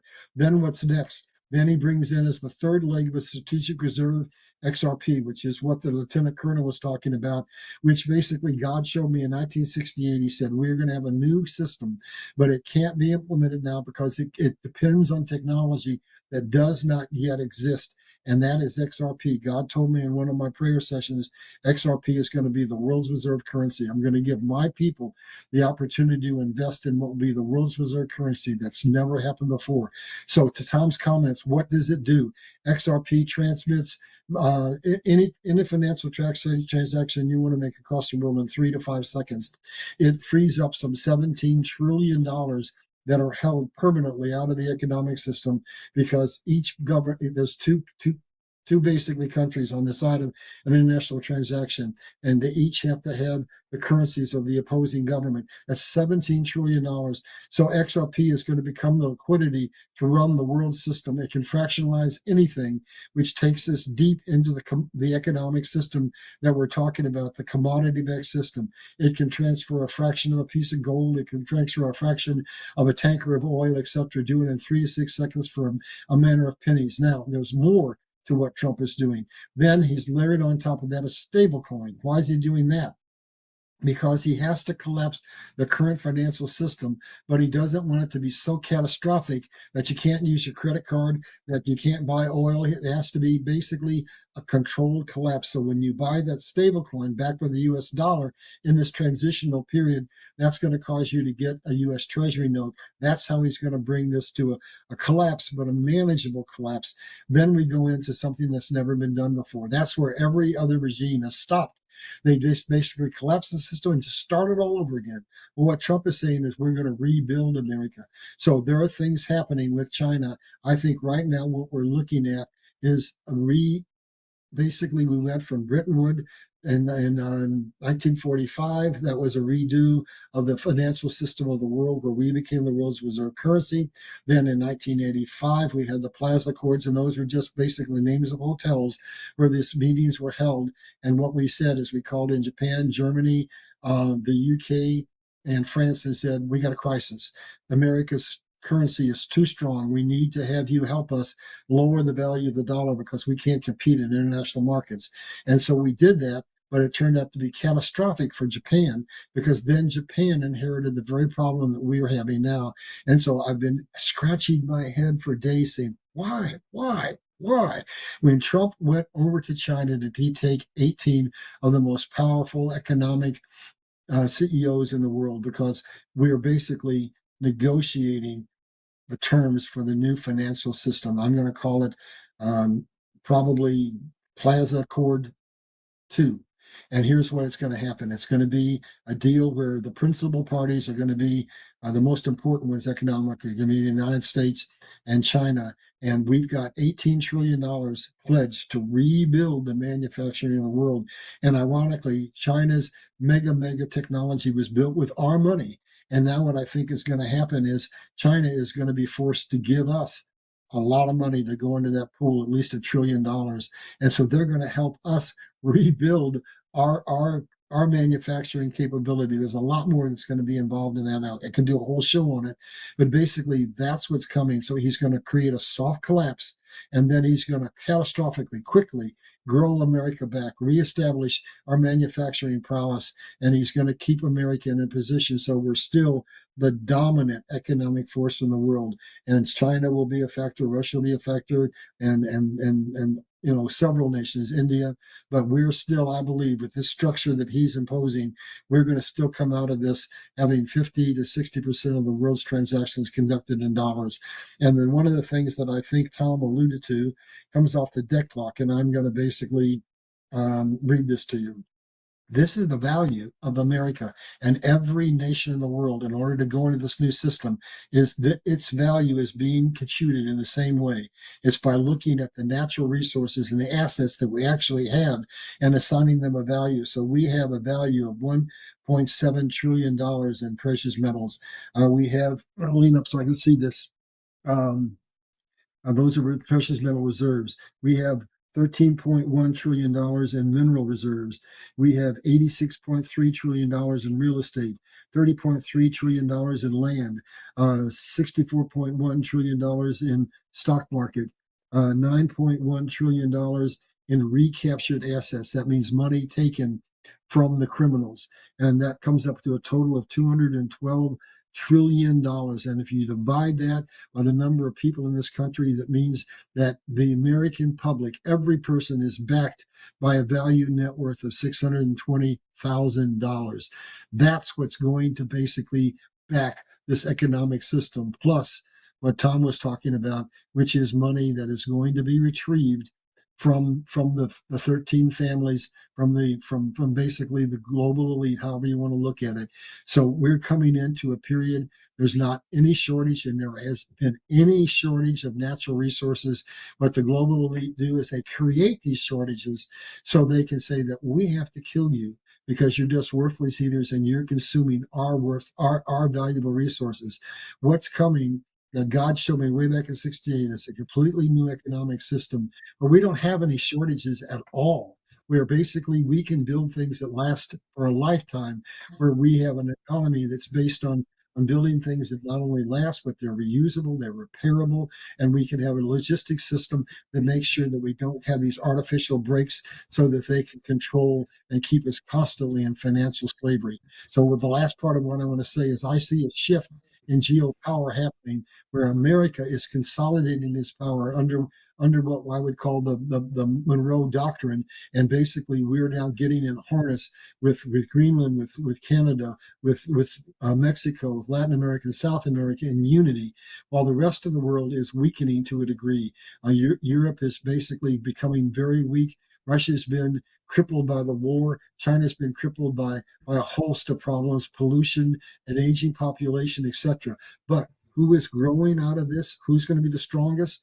We are now entering into some very significant relationships with the Arab nations, and they have invested heavily in the United States. So I see them as going to benefit from this transition markedly.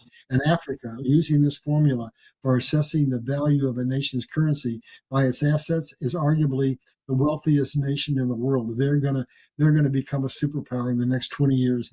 And Australia, I think, falls loosely into the camp of the western portion of the hemisphere. So we're growing, we're consolidating, and that's what I see as the picture of the world. And that's how I see the finances making that transition from a fiat system pragmatically into the new system. That's not the million-mile view, but it's the 60,000-foot view. So there you go.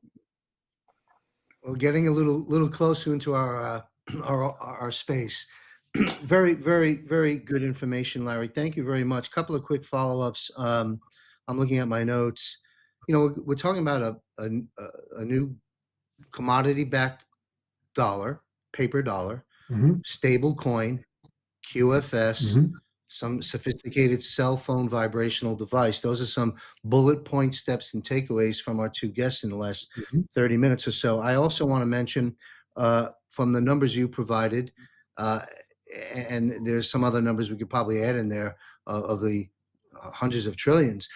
We are the wealthiest nation on God's earth, without question, and all of this will come into day-to-day impact in our lives in due time. Lastly, of course, you talked about the Monroe, or better known today as the Donroe Doctrine, of course, and you mentioned Australia. Our good friend, retired Lieutenant Colonel Ricardo Bossi of Australia One Party in Australia, as we're working with their nation. And Ricardo covered that in my Bossi briefs last week. And you just raised the importance of Australia moving forward. I sure hope to see Ricardo Bossi step in with some authority and take that country where it needs to go as we help them. If not, he can be a world ambassador as far as I'm concerned and help the commander-in-chief in this global defense war tie the loose ends together. But anyway, a little plug for our good friend Ricardo Bossi. We're into the second hour, gentlemen. I want to cover debt jubilee, wealth repatriation, some commentary about July 4th and moving forward. But let's go go to Lieutenant Colonel, pardon me, folks, Tom Lennox. The debt jubilee, the Bible speaks of a jubilee. The Nasara Gassara has elements of a jubilee. Elon Musk has given us some quotes that speak in this realm of a jubilee. So has Scott Bessent. What are your views, Lieutenant Colonel Tom Lennox, about a debt jubilee? What does it mean? Will it happen? And in your crystal ball, of course, how does it happen? How does it play out? Well, one of the things that we have to understand is the EBS is going to be real. It has to happen, because the only way we get people aware of what's going on in the world is, one, their bank account disappears, their credit card disappears, and their gas credit card disappears, and their ATM is not available. That's what happens under the EBS. We come out of the EBS with a new currency. There's $54 quadrillion in gold that was taken from the Vatican on 620 airplanes some 5 or 6 years ago. Yes. Those quadrillion dollars are very real. The person who directed that does his own show from Spain, but he was the gold transfer expert.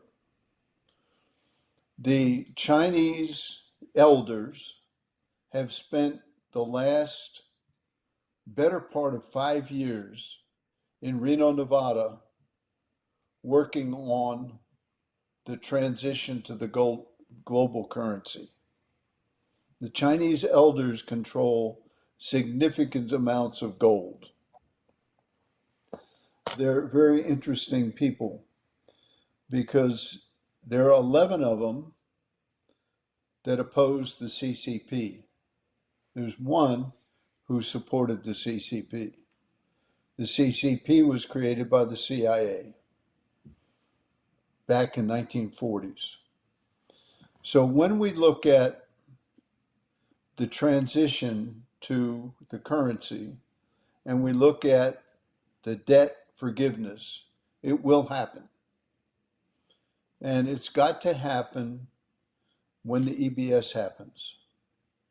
And the EBS has to happen before July 4th.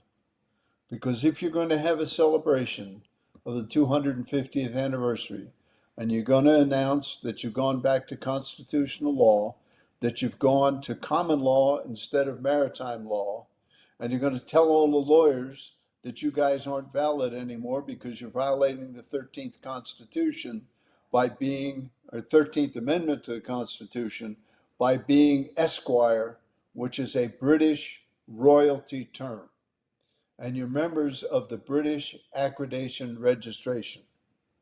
All of that has to come out to the American people, and the only way it's going to come out is if they're scared.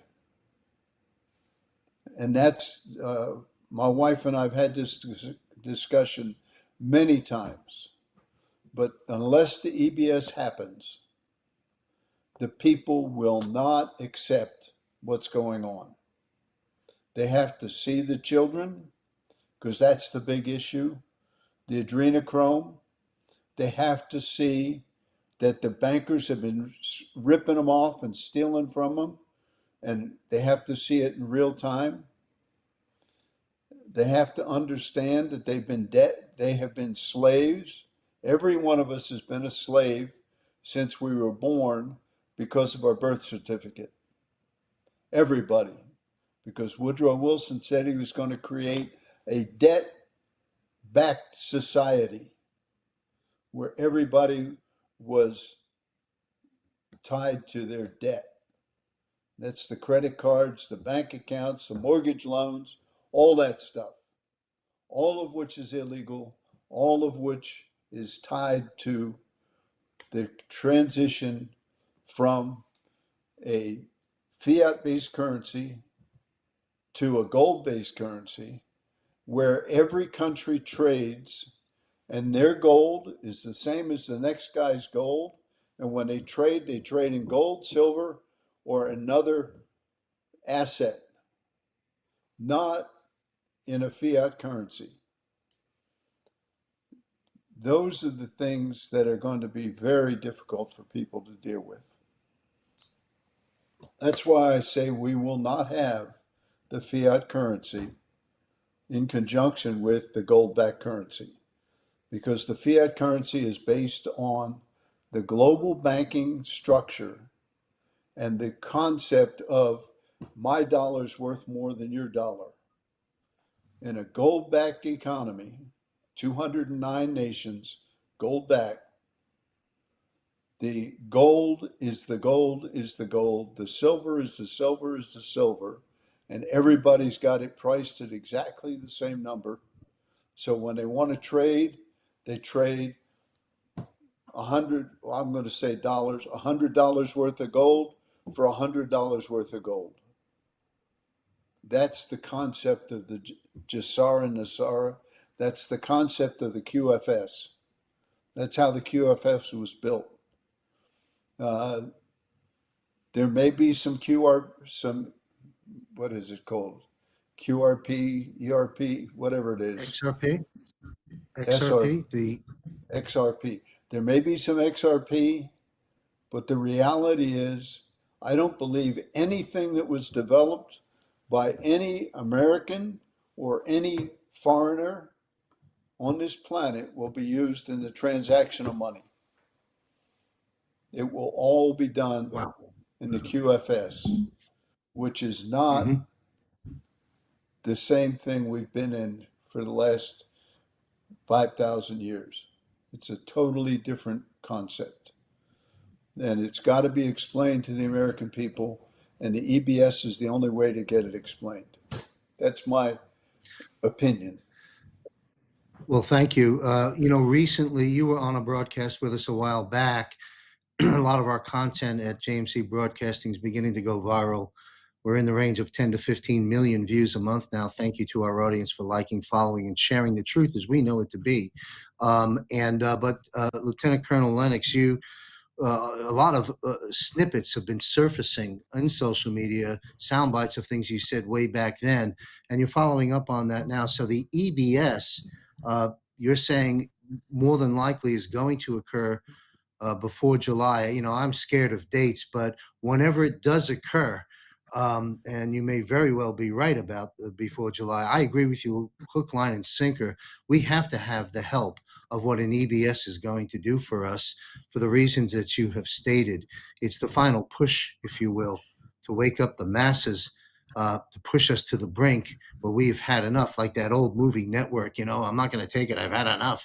But I want to just, before we go to Larry, just give us a succinct response, if you will, sir, Colonel Lennox, to debt jubilee itself. You mentioned something very important, that so much of our debt is illegal and unconstitutional and so forth. That being the case, and I know we don't have the exact battle plan of how and when, but will the American people experience relief, broadly speaking, from their debts if in fact they are illegal? What I have heard and what I understand of the Nisara Jassara is that there will be debt relief for all. Credit cards, mortgage.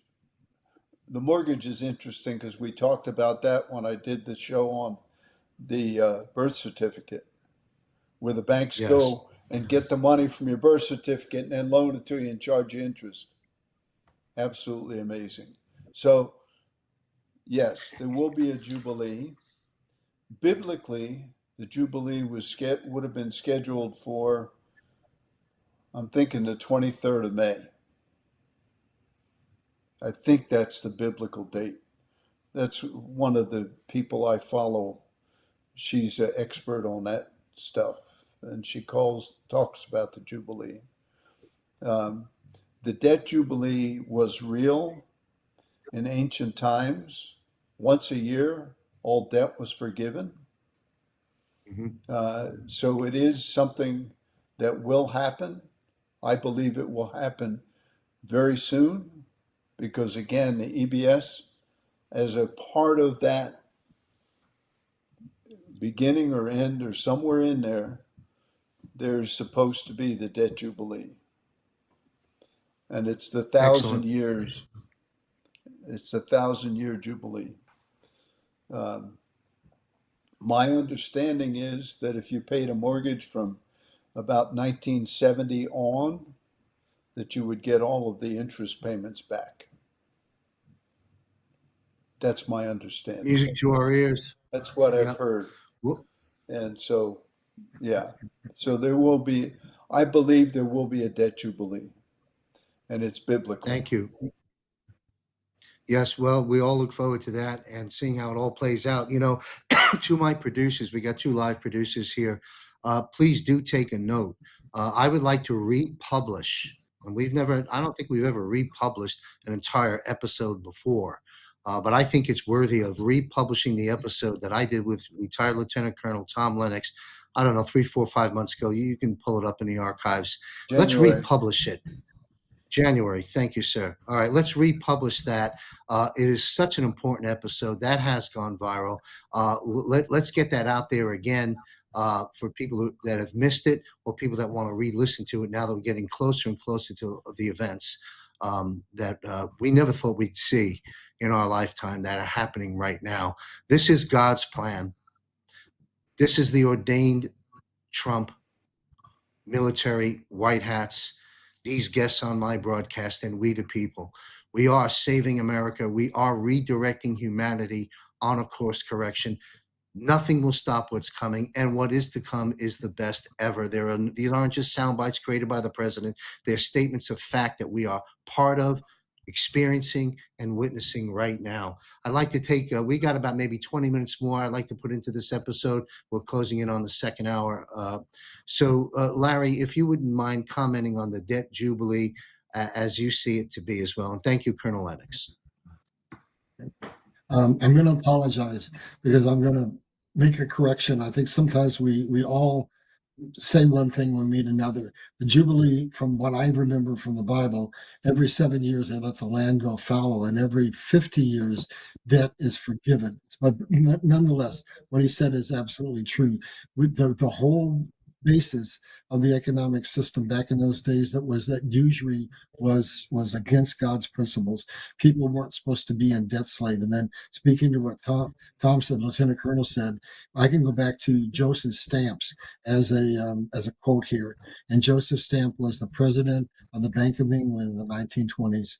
And here's what he said: if you want to continue to be slaves, then continue to be under the banking system of England, where every dollar that is created out of thin air and is nothing but a debt slavery chain that enslaves you. That's the system that we've been under. Now, what's going to happen going forward? I try to stay as close to history as I can and to close to the facts that I think are semi-verifiable. So I'm going to go back and approach this from that perspective. So I look back and I say, well, when America was founded, what was our economic system then? Donald Trump, everything he's doing is being based on things that were proven. He's not going out and just creating new stuff. We came here so that we could have what? Private property, right? So we had a system that was called aodial ownership, where once you paid your property off, there were no take rights. So we're going back to that. So we'll own property. The American dream will be real again. And then we have something now called progressive taxes. So they start off by putting, as of 1913, by inflicting us with what? The federal income tax. Well, when that obligation got so big that we couldn't pay it just simply with income tax, then they created a whole bunch of new taxes, progressive taxes. When those couldn't pay the debt because it constantly goes up, every dollar that's created creates more debt. Then they raise the taxes on those new taxes that they had created. And then basically we go until we're at the point where now the system is collapsing in on itself because people can't buy anything except the most absolute necessities. So that's the cycle, and the cycle is collapsing and it's going to restart. And so let's go back and look at where we started in the first place when America was founded. None of those taxes existed, not one of them. The whole nation, all the infrastructure that we built to make America the greatest nation in the world, where we announced, and on our 100th year anniversary in 1876, America is today the wealthiest nation in the world, the youngest nation in the world, the wealthiest nation. We now control the three most important economic barometers that there are. We're number one in mining, number one in manufacturing, number one in agriculture. Well, where did it all come from? And it was all built on a simple sales tax. So I say that's what we're going back to. We're going to get out from under the tax system that we have for the schools, so that we're going to get out from under sales. We're going to have a system controlled basically by just sales tax. All these other taxes are going to go away. That's the straw man that's under the 1871 theft of the American economic system. So here are the things that I listen to that I believe are credible that I will repeat here. I think the Fed is gone. It's going to go. We're going to realize that it never was legal. We're going to have a commodity-backed currency. We're going to have the jet jubilee. It's absolutely going to happen. Legal debt forgiveness, at least to some degree, is going to occur. Sales tax is going to be the only tax we're going to use to run this government on. And we're not going to have tax on everything. It's not going to be taxed on essentials, only non-essentials. So that means if you're an older person and you're buying medicines, you're not going to be taxed on those. If you're a person buying food, you're not going to be taxed on those. So this is not a debt burden system. This is a system that frees us. And then we're going to have a reinstatement of the Constitution back to its basic foundations. We're going to have increased benefits to seniors because we've done something horrible to them. We've kept them in absolute financial servitude. And we're going to basically require a stand down on all military aggression. That's why Trump is coming in, and he's already gotten rid of 8 wars. And trust me, in a short period of time, probably before the 4th of July, the Ukraine-Russia war is going to be over, and so is the war in Iran. And then superseding all of this, going along with it all, we're going to get almost 6,000 patents released so that can change the economic structure of the United States and the entire world. And that can give us unbelievable technology, and the cost of everything is going to drop. And then to tie that all together, what has Donald Trump said repeatedly? And also it's said by other people.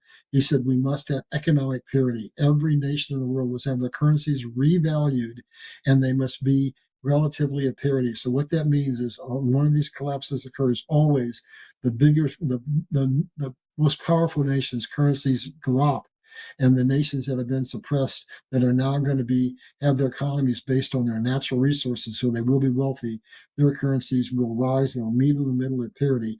And then it was Eisenhower who said, is there any man, any woman, any child that doesn't understand the principal cause of war is lack of economic parity between nations?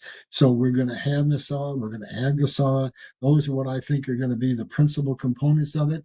I can't tell you every single aspect of it. There's lots of misinformation out there. So I filtered down and looked and done my research, and I picked the things to discuss here that I think make the most sense, that are the most probable, the most logical, the most tied to factual information. So that's what Kennedy was trying to do. So to go back in history again, they killed Kennedy because he was coming against the CIA, because he knew that they were our mortal enemy. He was coming against the Federal Reserve, and he had actually issued silver certificates, and he came against the military industrial complex because he didn't want to put more boots on the ground in Vietnam. So now they killed him, and I believe that there have been forces that we call the White Hats that have been working ever since then to basically bring this all about. And let's call it Nasara, and let's talk about where it originated. It originated in, I believe it was the 1920s, when they were taking farmland from the farmers, and the farmers filed a suit, and it got to the Supreme Court, and here's what was decided. The farmers were saying, wait a minute, the banks have nothing of value in these mortgages. They're basically based on fiat system that's just created by computer entry. We homesteaded these lands. We developed them. We refined them. We built our homes. We bought our factories. And sure enough, the Supreme Court came in and said, we side with the farmers. And that's the basis for Nasara and Gassara. It's from that inception that I bring forth these bullet points that I say are consistent with the Supreme Court decision that was decided all that time ago. So that's basically what I would say about that. There is going to be a debt jubilee, and we are going to have a completely new economic system that cannot be manipulated because it's not based on fiat currency, but on God's economic system. Thank you, Larry. I was taking a peek while I was off camera through my cell phone on the live feed that we're on right now, and looking at some of the comments. Of course, the audience is very much appreciative of each of our guests. I want to speak to some faction of the audience right now. We're talking about the stress that the American people are under trying to pay their bills, trying to pay their mortgage or their rent, trying to get food on the table, all the difficulties of the assaulted and attacked middle class, which we've been talking about.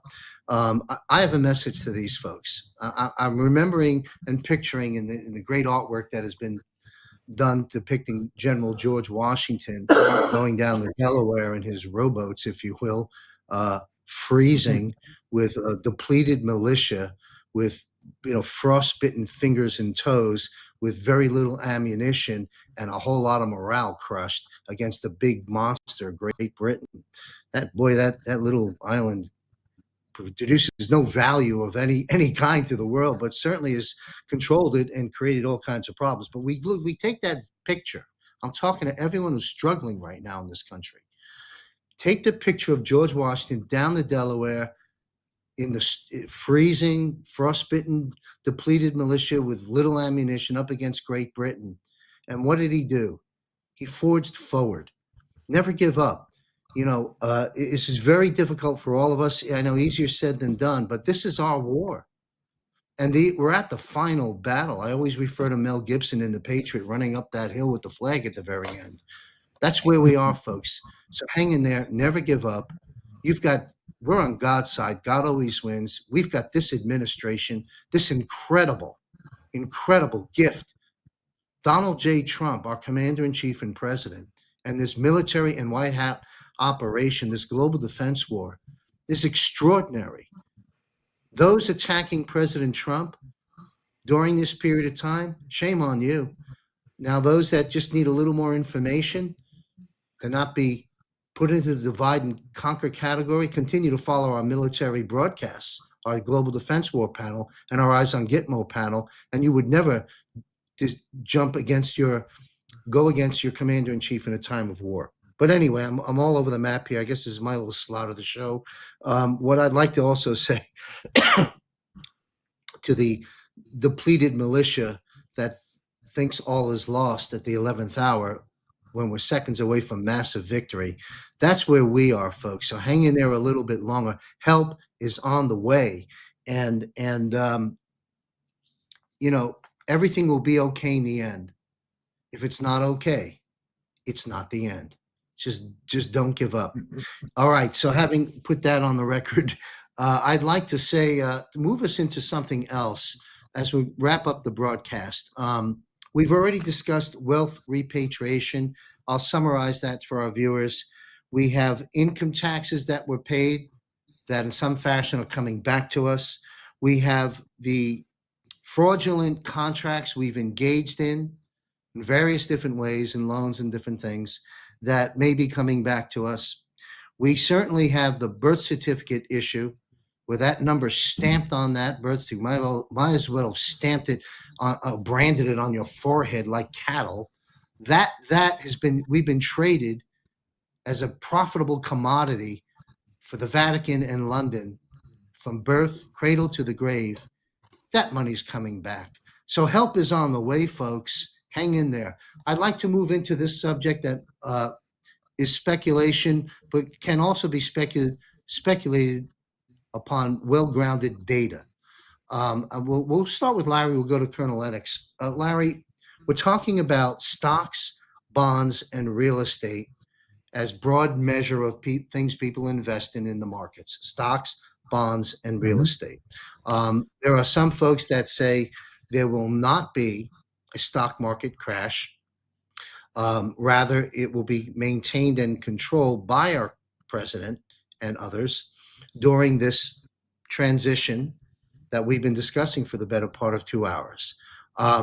Some folks say it will be a controlled demolition and needs to come down. We do know the bond market is in trouble. Juan O'Savin has raised that narrative as far back as 2 years ago, emanating from Japan because of the debt they own of our treasury, and now the municipal bond mess, which is already beginning.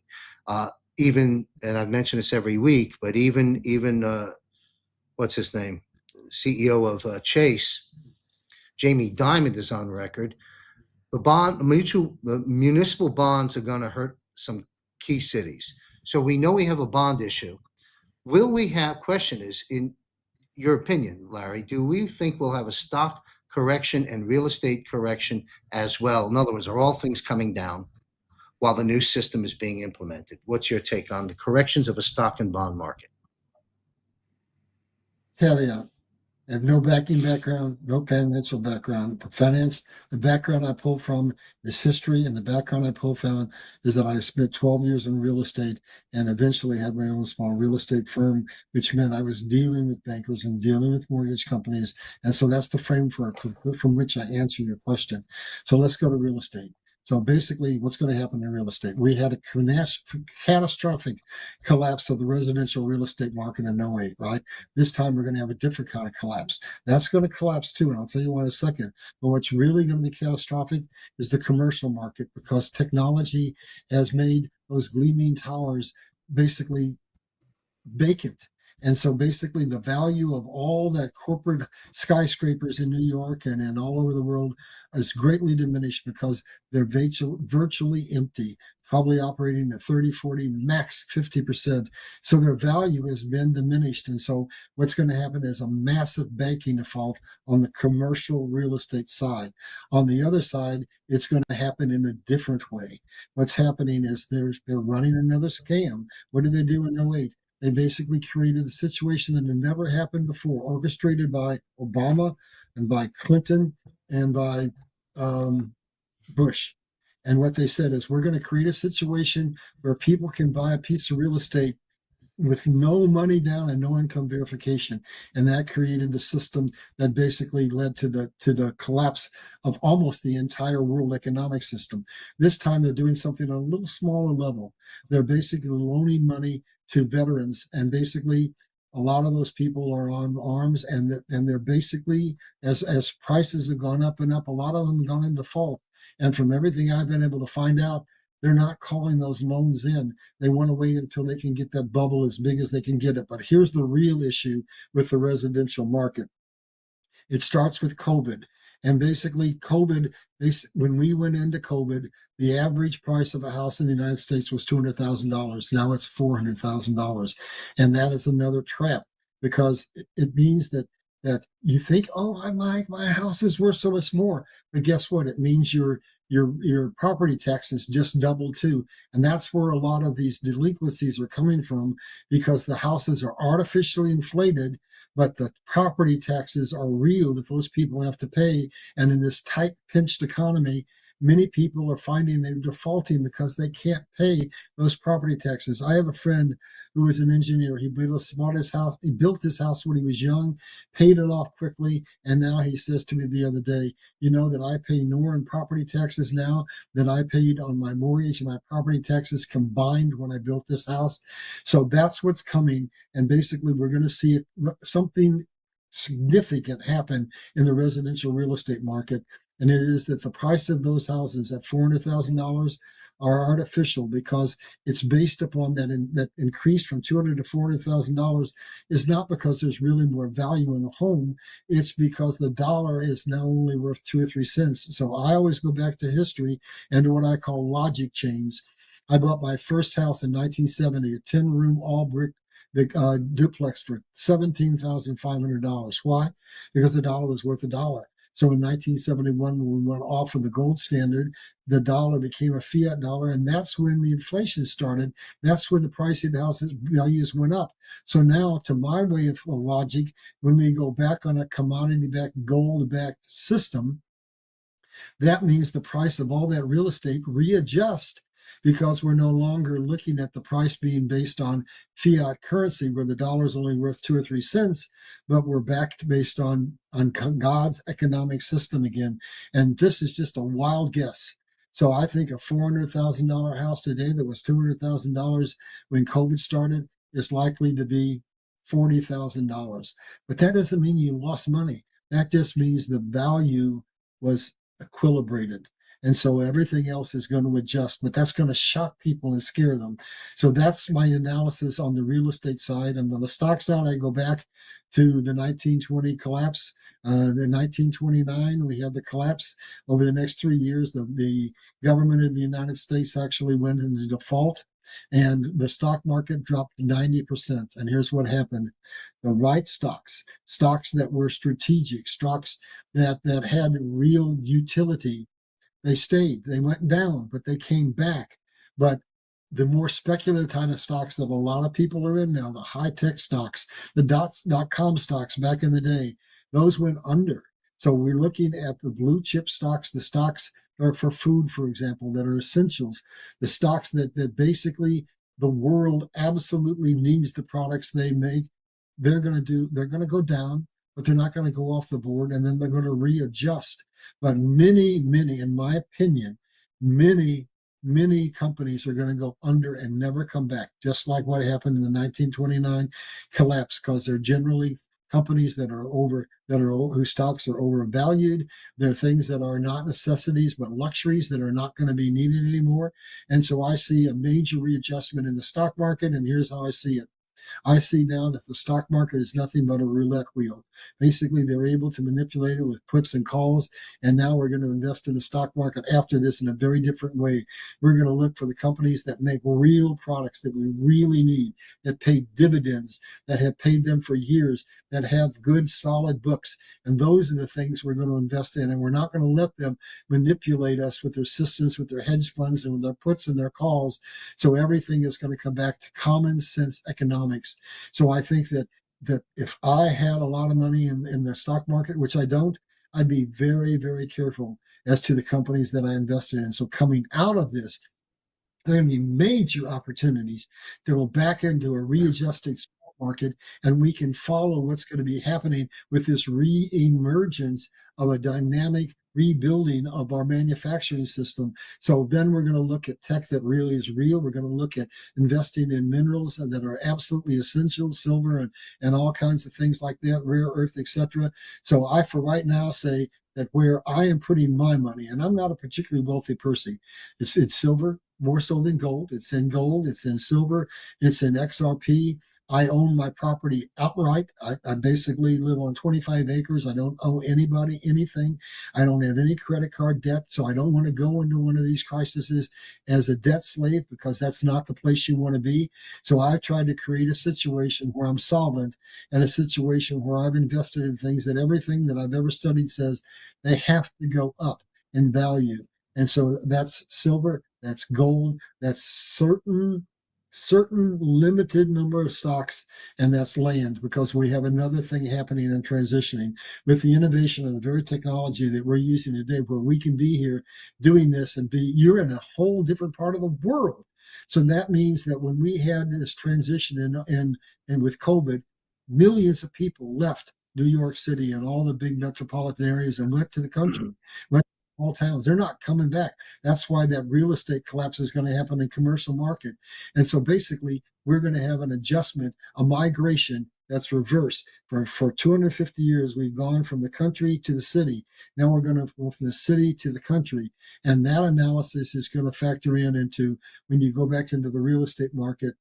Where do you want to buy? What are you going to buy? And I think land is something that, if a person has a significant amount of money right now, you want to be liquid. But if you've got enough money to cover your liquid needs, then I'd say put your money in land, because there's going to be a greater demand for land than there's ever been before. So that kind of wraps up what I see as the process for the transition that we're going into. I hope that helps. Thank you, Larry. Very good. I would like to feedback on, I agree with you completely, that the opportunities in stocks and bonds, let's say, and certainly real estate, but in the stock market will be tremendous when we get past this reset. Without question, there's a time and place for everything, folks. And again, we're not giving any specific tax, legal, or investment advice, but there's, conceptually speaking, there's a time and place for everything when it comes to investing. And I think the writing is on the wall of where the dangers are today and where the opportunities are today, gold and silver, for example, and some select ISO compliant cryptos, and perhaps a few other things for those that really do their homework. But by and large, there's a time and place for everything. And when we get past this reset, the opportunities will be tremendous. Retired Lieutenant Colonel Tom Lennox, why don't you close out the broadcast with us and give us your views and opinions about, do you think there'll be a correction in the markets? Will it be a controlled demolition? Will it be propped up? What's your views on that subject, and gold and silver's potential growth during this period of time? I do not believe that the market will be propped up. I believe that there are certain companies that will continue to survive. I just watched that Warren Buffett sold off almost everything he owned. What does that tell you? It Yep. tells you that he's worried about the market. He sold off Bank of America last week. He sold off a whole bunch of his other stuff couple weeks and months ago. Um, I think that there will be a drop in the marketplace. I don't think it will be the catastrophe of 1929, but I think there will be a significant drop. Uh, I think if you are an investor, gold, silver, palladium, platinum, copper, interesting I say copper, but copper. I drink out of a copper cup. If you look at history, 2,000 years ago, they drank out of copper cups because it's healthy. Hmm. Interesting. Yes. But when we look at those things that have limited supply in the ground, that's where the investments got to come. For those who've got significant holdings in the stock market, if they're old line blue chip companies, if I were looking at Germany, I would say the Krupp company, for example. If I'm looking at the United States, I'd probably say General Electric. But not because of electricity, but because even if we have free energy, there's got to be some stuff that's going to go into making that work in my house or my car or whatever. They're going to be there. They build they build train engines. They do a lot of things. If I'm looking at defense contractors, I might have some questions because some of them are being accused of trafficking children and a bunch of other stuff. Um, so I would be very careful in the stock market. I think there are companies that will survive. I think the big automobile manufacturers will probably do very well because they're going to switch over to flying cars over the next 15 to 20 years. So, yeah, there'll be companies that will survive, just like there were in 1929. I think a lot of the internet companies may disappear because the internet's going to change significantly when we go to QFS. We just have to be careful. My opinion on the market. On housing and land, housing is going to be a challenge. Florida has already said they're going to go away from property taxes. Very interesting. Property taxes are technically not legal for individuals. For corporations, they are. Corporations that have big buildings, I see them going up around here, and I say, "What are these idiots doing?" You know, we've had booms in construction of buildings here in Northern Virginia a number of times, and a lot of very wealthy people went bankrupt. And that was in good times. I don't think there's a big market for office space in these big Yeah. cities. I just don't think it's going to be there. So it's going to be very interesting to watch. I agree that Yeah. we're going to go back to the land. I've talked about what I want to do. Yes. Back to the land, growing all organic food, having the sheep and the children and all that kind of stuff. But yeah, the land will be important. Housing market's going to be very interesting. You know, a condominium that sells for $400,000 today, I don't think it'll be worth $35,000 in 2 years Why is that? because the value of the condominium is in a building that sits on land that does not belong to the individual. So there's Mhm. 10 units in a condominium building. Um, I just don't think there's going to be $400,000 worth of value in 1,000 square foot condominium. Okay. I just Yes. don't see it. You know, that's why I Mhm. sold mine because I Well, don't thank you. see Yeah, go ahead. Mhm. it. And land is going to always have value. Yes. Good land, and I don't even think it's got to be good land. It can be hunting land. It can be farming land. It can be land that might have minerals under it. You don't know. We don't know. But You speak about land ownership. I'm presently residing in Thailand. We're not allowed, as a foreigner and as an expat, to own one speck of dirt. You cannot own their land, foreigners. There are various agreements and different things that can be done, and condos are a bit different to your point that you don't own the land it sits on. But rather than me spend some time on Thailand, I bring it back home to the US. President Trump is going after BlackRock and other corporations about buying up and owning all the property.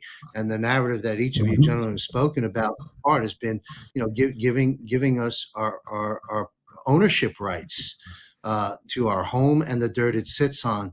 Our country gave it away to the Chinese and people from all over the world, and the country of Thailand, it's not permitted here. But we're cleaning up our act from the placed in, chosen, selected, financed, and groomed presidents and others. We're getting the 95% of Congress will be gone. Julian Assange is right about that, in my opinion. By the next couple of years, we see 40 or 50 already saying they're not going to even run again. We're getting a clean out now through the primaries. Great changes on the way. We'll be talking more about elections after July 4th on the Global Defense Board panel and other shows, because that's everything. And we're going to be talking about, will there be a Democrat Party 3 years from now? Will there be a Republican Party? What system will we have that still keeps our constitutional republic intact? Fascinating. We're going to get there. We're going to be talking about that. And I want to thank each of you gentlemen for your time, your knowledge, your commentary, analysis, and expertise on this very live broadcast. And again, to our producers, please take a note. Let's republish the next few days, sooner the better, the birth certificate issue with Tom Lennox and I. Put all caps. This is a rebroadcast, so everybody doesn't say, oh, I saw this already. Put all caps. This is a rebroadcast based on popular demand, and for those that have missed it. And let's get that show republished again. It's very important, I think. And when I say all caps, it doesn't have the same meaning as the all caps on your birth certificate, the all caps on your driver's license, or the title of your house that you presently own. Different meaning here. But anyway, in 60 seconds, just to give each of our esteemed guests a sign off of encouragement to all the viewers listening all over the world. Larry Ballard, what's your words of inspiration and encouragement for everybody listening? I want to talk about something you talked about. Basically, I support Trump, and I believe that he knows what he's doing. And here's what I have to say to the people. We are a republic. How many of you know what a republic is? You need to know what a republic is. How many of you know what the American economic system was? I venture to say many of you don't. So here's what I tell you. Communism has an objective. They want to make you passive. They want to make you feel that there's no hope. They want to take the hope away from you. They hope that you won't go out and vote. They hope that you won't get educated. They want you to be dumb and silent. And what we have, we're coming now to what Sun Tzu says, the final battle. This is where the tipping point is. This is where the reset's going to occur. And if they win, they're going to commit mass genocide of 7.5 billion people on this planet. If we win, we're going to get the greatest financial reversal that the world has ever seen, and the world is almost going to be like the Garden of Eden. But here's what I say. I've written a book that came out that was ordained by God called Restoring the Republic. Whether you get it from me or if you get it from somebody else, you need to know our history. You need to know what made America great. You need to know about our economic system. For example, that it was based on just simple sales tax. Because here's what. If what the Republic says is, as a member of a Republic, which is a government of the people, by the people, for the people, you have certain responsibilities. You have a responsibility to be informed, to cast an informed vote, to cast that vote not because somebody's going to give you a handout, but because you believe it is in the best interest of your neighbors and the nation as a whole and the world as a whole. So I need to say this in signing out. If you don't have that knowledge, if you can't be an informed participant in our republic, then here's what I say to you. And I say it humbly, but I say it in earnest. You're a part of the problem. Because anybody who doesn't stand up and defend Donald Trump, defend this republic, and help us stand for reconstituting the Constitution, you're in our way. You're an enemy. So we need people to stand up and join this fight, because we are many and they are few, but they're organized and they have money. We have to compensate for that. So look what Trump did. He stole the megaphone from them, and no matter how much money they spent, he got more coverage. We need to have millions and millions of Americans who will take the time to buy a book, my book or somebody else's book, get informed, listen to broadcasts like this, and then basically vote their conscience based on knowing what is. We need active participants. We need people who are going to be willing to stand up and say, when those governmental positions are vacated, I'll fill one of them, be it at the local, the state, or the federal level. We need real people to take real actions, to stand up, to bring this nation back to the greatness that it had in the beginning. So I just bring that up because I wholeheartedly agree with what you said. Thank you, Larry. And again, folks, visit jmcbroadcasting.com. On the navigation bar, click on Restore the Republic. It is a curriculum ongoing educational series from Larry Ballard. You'll want to be armed with the truth, and it is there. And you can also pick up a copy of Larry's book. What's your website, Larry? The best place for people to follow you beyond this broadcast? My name, LarryBallard.com. They can go there and buy the book. And if they don't know if they want to buy it, then they can click on that QR code. What they can get is a copy chapters if they need, so they can get an understanding of what the content of the book is all about. So it's LarryBallard.com. Thank you, sir. And closing out, retired Lieutenant Colonel Tom Lennox, words of encouragement for the suffering that the people are enduring, and for the strength to help them through this transition. Any words of wisdom or encouragement or inspiration you'd like to leave for our audience, sir? I would say you are all sovereigns. The Republic of the United States is a nation built on sovereignty. If you listen to Donald Trump and you listen to the way Putin talks, Xi talks, Modi talks, they're talking about the sovereignty of the individual. You are sovereign. You have the strength, the ability, the understanding to be a sovereign individual and to help us move forward in this great change that's going to happen. And you will have friends who are going to struggle a lot with what's happening. Your job as a sovereign is to teach them, work with them, help them. And as my wife would tell you, love them to death. Because God is based on love. Your spirituality is based on love. Love is where it is. the spiritual nature of the individual is very important as we move forward. Med beds, QFS, all based on the vibration and your sovereignty and your, my brain just went empty. But sovereignty is the key. You are a sovereign individual. You do not belong to anybody. You belong to you and to God. Thank you, sir. And God bless you. And thank you for your service in military and in civilian life, because that oath never sunsets, as you well know. Thank you very much, Larry Ballard and retired Lieutenant Colonel Tom Lennox. And you can also learn about Tom Lennox by visiting JMC Broadcasting Contributors tab, his photograph, extended biography, and I believe it's an email link if you'd like to correspond with retired Lieutenant Colonel Tom Lennox. You're invited to do so. Where we go one, we go all. God bless everyone. I'll be right back with action items and resources to conclude this broadcast. Don't go anywhere.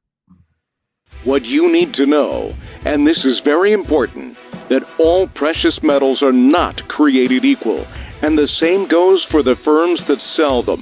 What John Michael Chambers reveals in Module 3 is very, very important. Whether you already acquired gold or silver, or are considering acquiring gold or silver, yes indeed, buy gold, buy silver, buy now. But buyer, beware. What an exciting time to be alive. The dawning of the golden age is upon us. GOOTS, G-O-O-T-S, get out of the system now. Action on your behalf is required. Be on the right side of history. Please visit all 10 free modules at wealthcoachuniversity.com and schedule your private one-on-one wealth coach consult with me, John Michael Chambers. I look forward to meeting with you. It's time. Visit Module 3 at wealthcoachuniversity.com. All right, action changes things. Saving America and protecting your hard-earned wealth is not a spectator sport. It requires action on your behalf. Here are some resources to point you to and action items for you to consider. Number one, visit Wealth Coach and bookmark wealthcoachuniversity.com. Explore the 10 free video modules that I personally produced last year. They're evergreen material, very important information. Action item number two, visit the Library of Truth. The Library of Truth at jmcbroadcasting.com, up a navigation bar. And as it relates to the economy, click on the tab Economic, and you will see third-party documentaries, reports, very valuable to give you the information you need to help you make informed decisions. Action item number three, Brandon Clark. He's part of my resource network.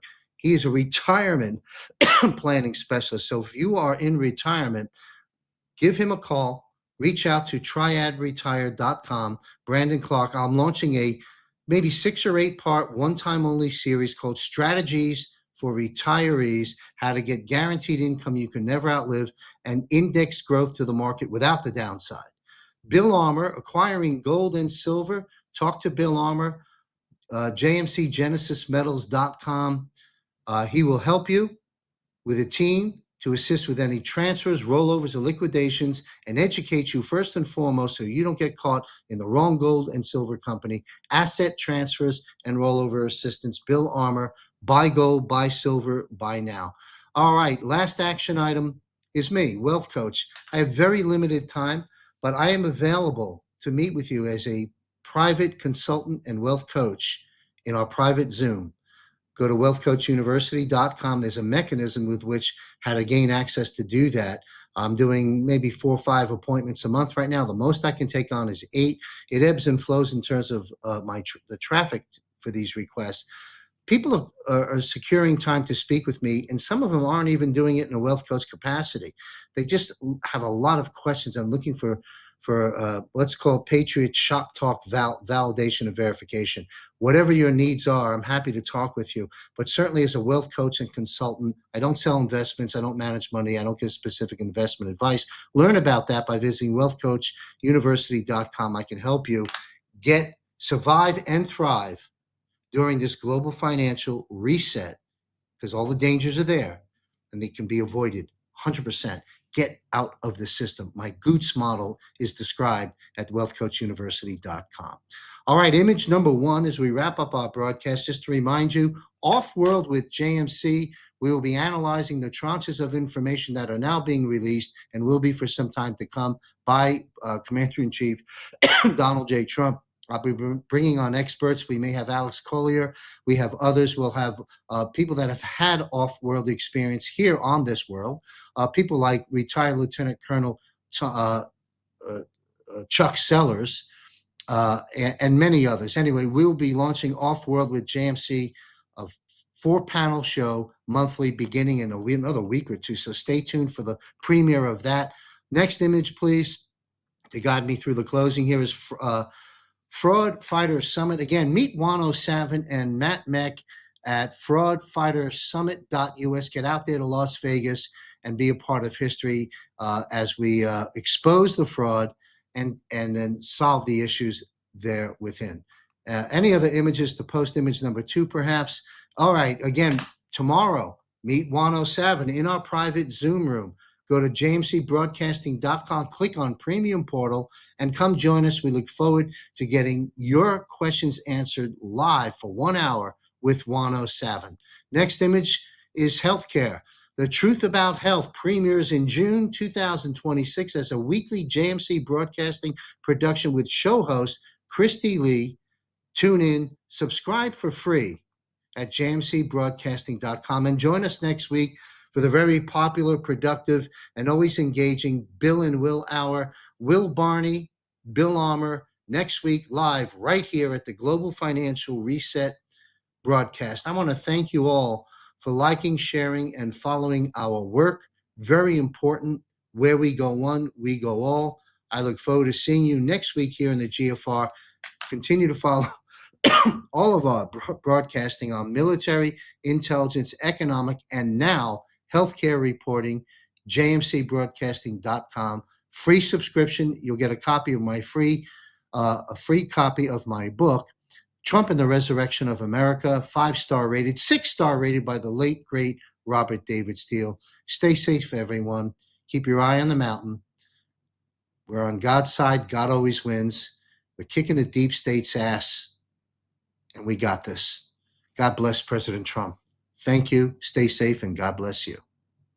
The controlled demolition of the current financial system and restructure is happening right before our eyes. The current supremacy war is heating up. New tax policies, ending the Federal Reserve and the IRS as we know it. New banking system. How about the US dollar? Are we returning to a gold-backed currency, ultimately en route to a digital currency, a stable coin into an encrypted QFS? By reading the pages of this book and taking advantage of the opportunities within, you will become informed, empowered, and connected with the confidence to act. Saving America and protecting your wealth are not spectator sports. Will you be on the wrong side of history? It requires effort and due diligence, then action on your part. Action changes things. It's time. As we witness the greatest financial reset in history, prepare for a new era free from the shadow and control of the cabal. The future is bright, and it belongs to us, not the corrupt elite. We are mid-transitioning. We've not yet arrived. What's occurring during this transition? Danger. This is the danger zone on the economic and financial battlefield. There is tremendous opportunity to prosper. Strategies, models, and proposed solutions will be defined within the pages of this book. This is indeed a must-read book which should be shared with others. The Global Financial Reset, Surviving and Thriving the Transition. Pick up your copy today of this 5-star rated book at Amazon.com.